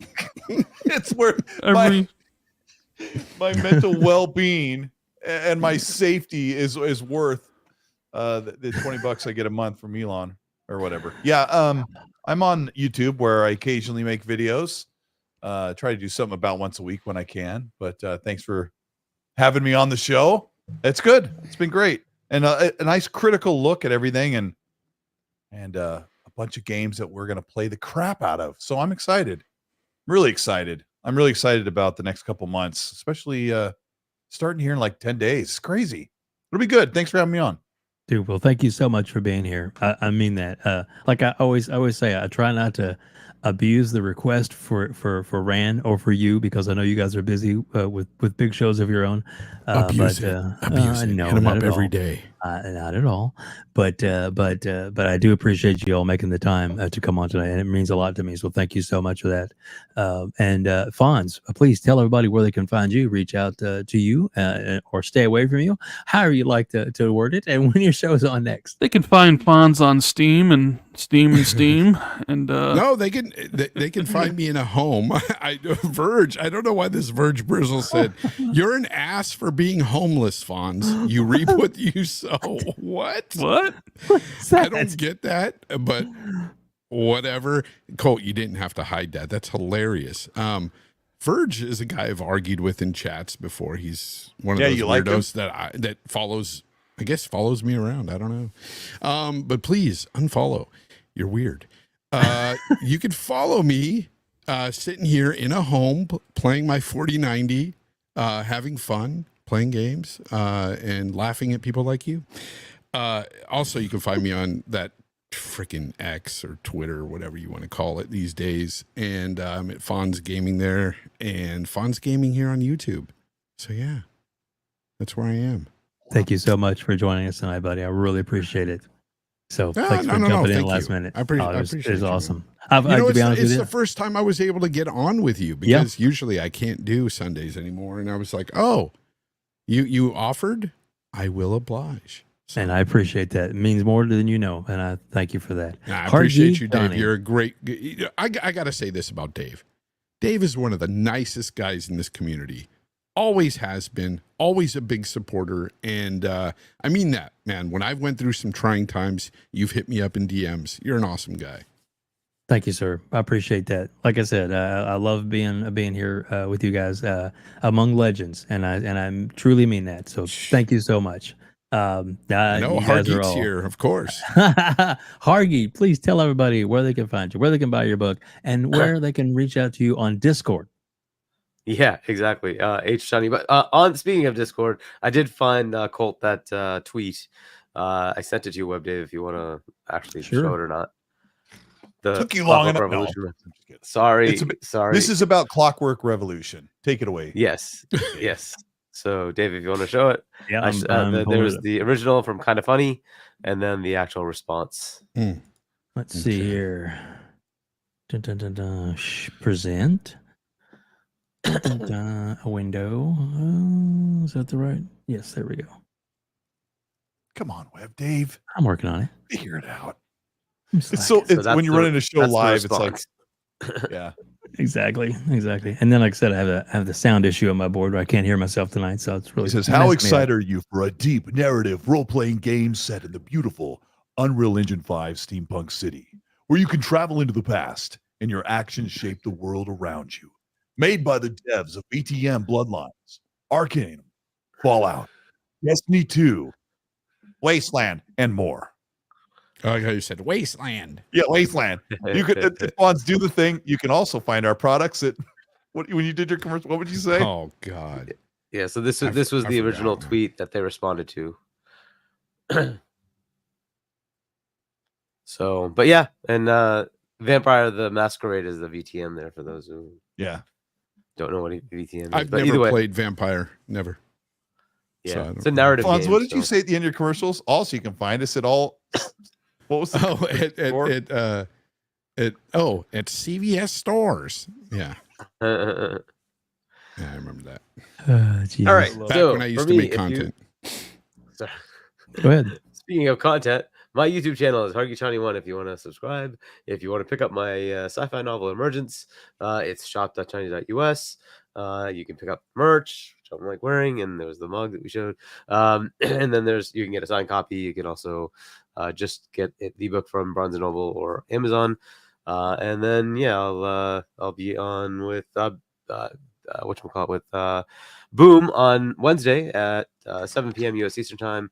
Double Barrel Gaming is the channel. It's Prime Time Gaming.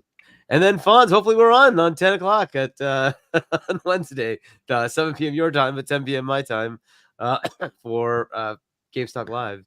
So we'll hopefully have that as well. If you're healthy again, my goodness. Hopefully. Thank you so much for doing all that tonight, and I'm so sorry you were under the weather, man. I appreciate you. There will definitely be in the description below of this on YouTube, and on, if you're listening later, on one of the audio formats, that we have this on, all the information and links to all the people that were on the panel tonight will be available there for easy for you to click through and subscribe and like each and every one of these members. Or unsub. Thank you. But for me, I'd like you to sub me, and as many as you can. Yes, for sure. Please, sub to please. Dave. Thanks, buddy.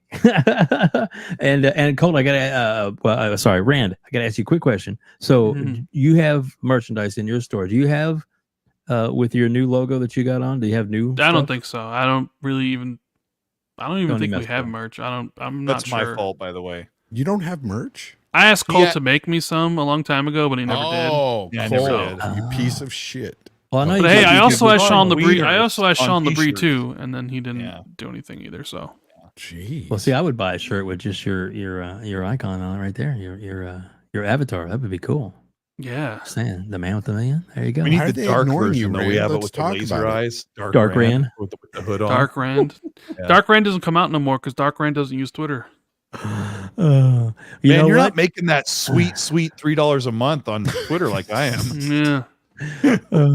Who would have thought I'd come to the opinion of Hargeet, hating Twitter? It's just like, what a shit show that app is.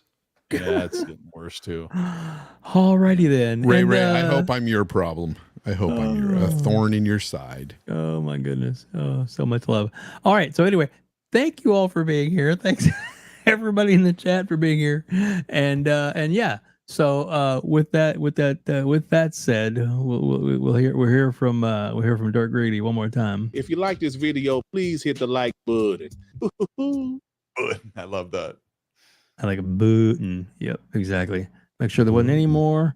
Yeah, you got one more. Max Coleman with the ARS 50 says Xbox Podcasting All Stars here. Thank you. There you go. It depends on who you ask. That's true. That's true. Gaming podcast. Got a couple ponies up in here. Yeah, shout out to Ray for keeping it real. Shout out to Ray. Yeah. There we go. Weirdo. Is that the guy that was eating mustard packets? No, that's what the real ones do, bro. Oh, mustard, Jesus bro. Straight Christ. mustard. Is that Ray? Oh, No. my God. I think so. Was it? That's the real deal right there. Eating mustard right out of the pack. Yeah. Shout out to keeping it real. And on that note, thank you all for joining us here on the Gamers Council.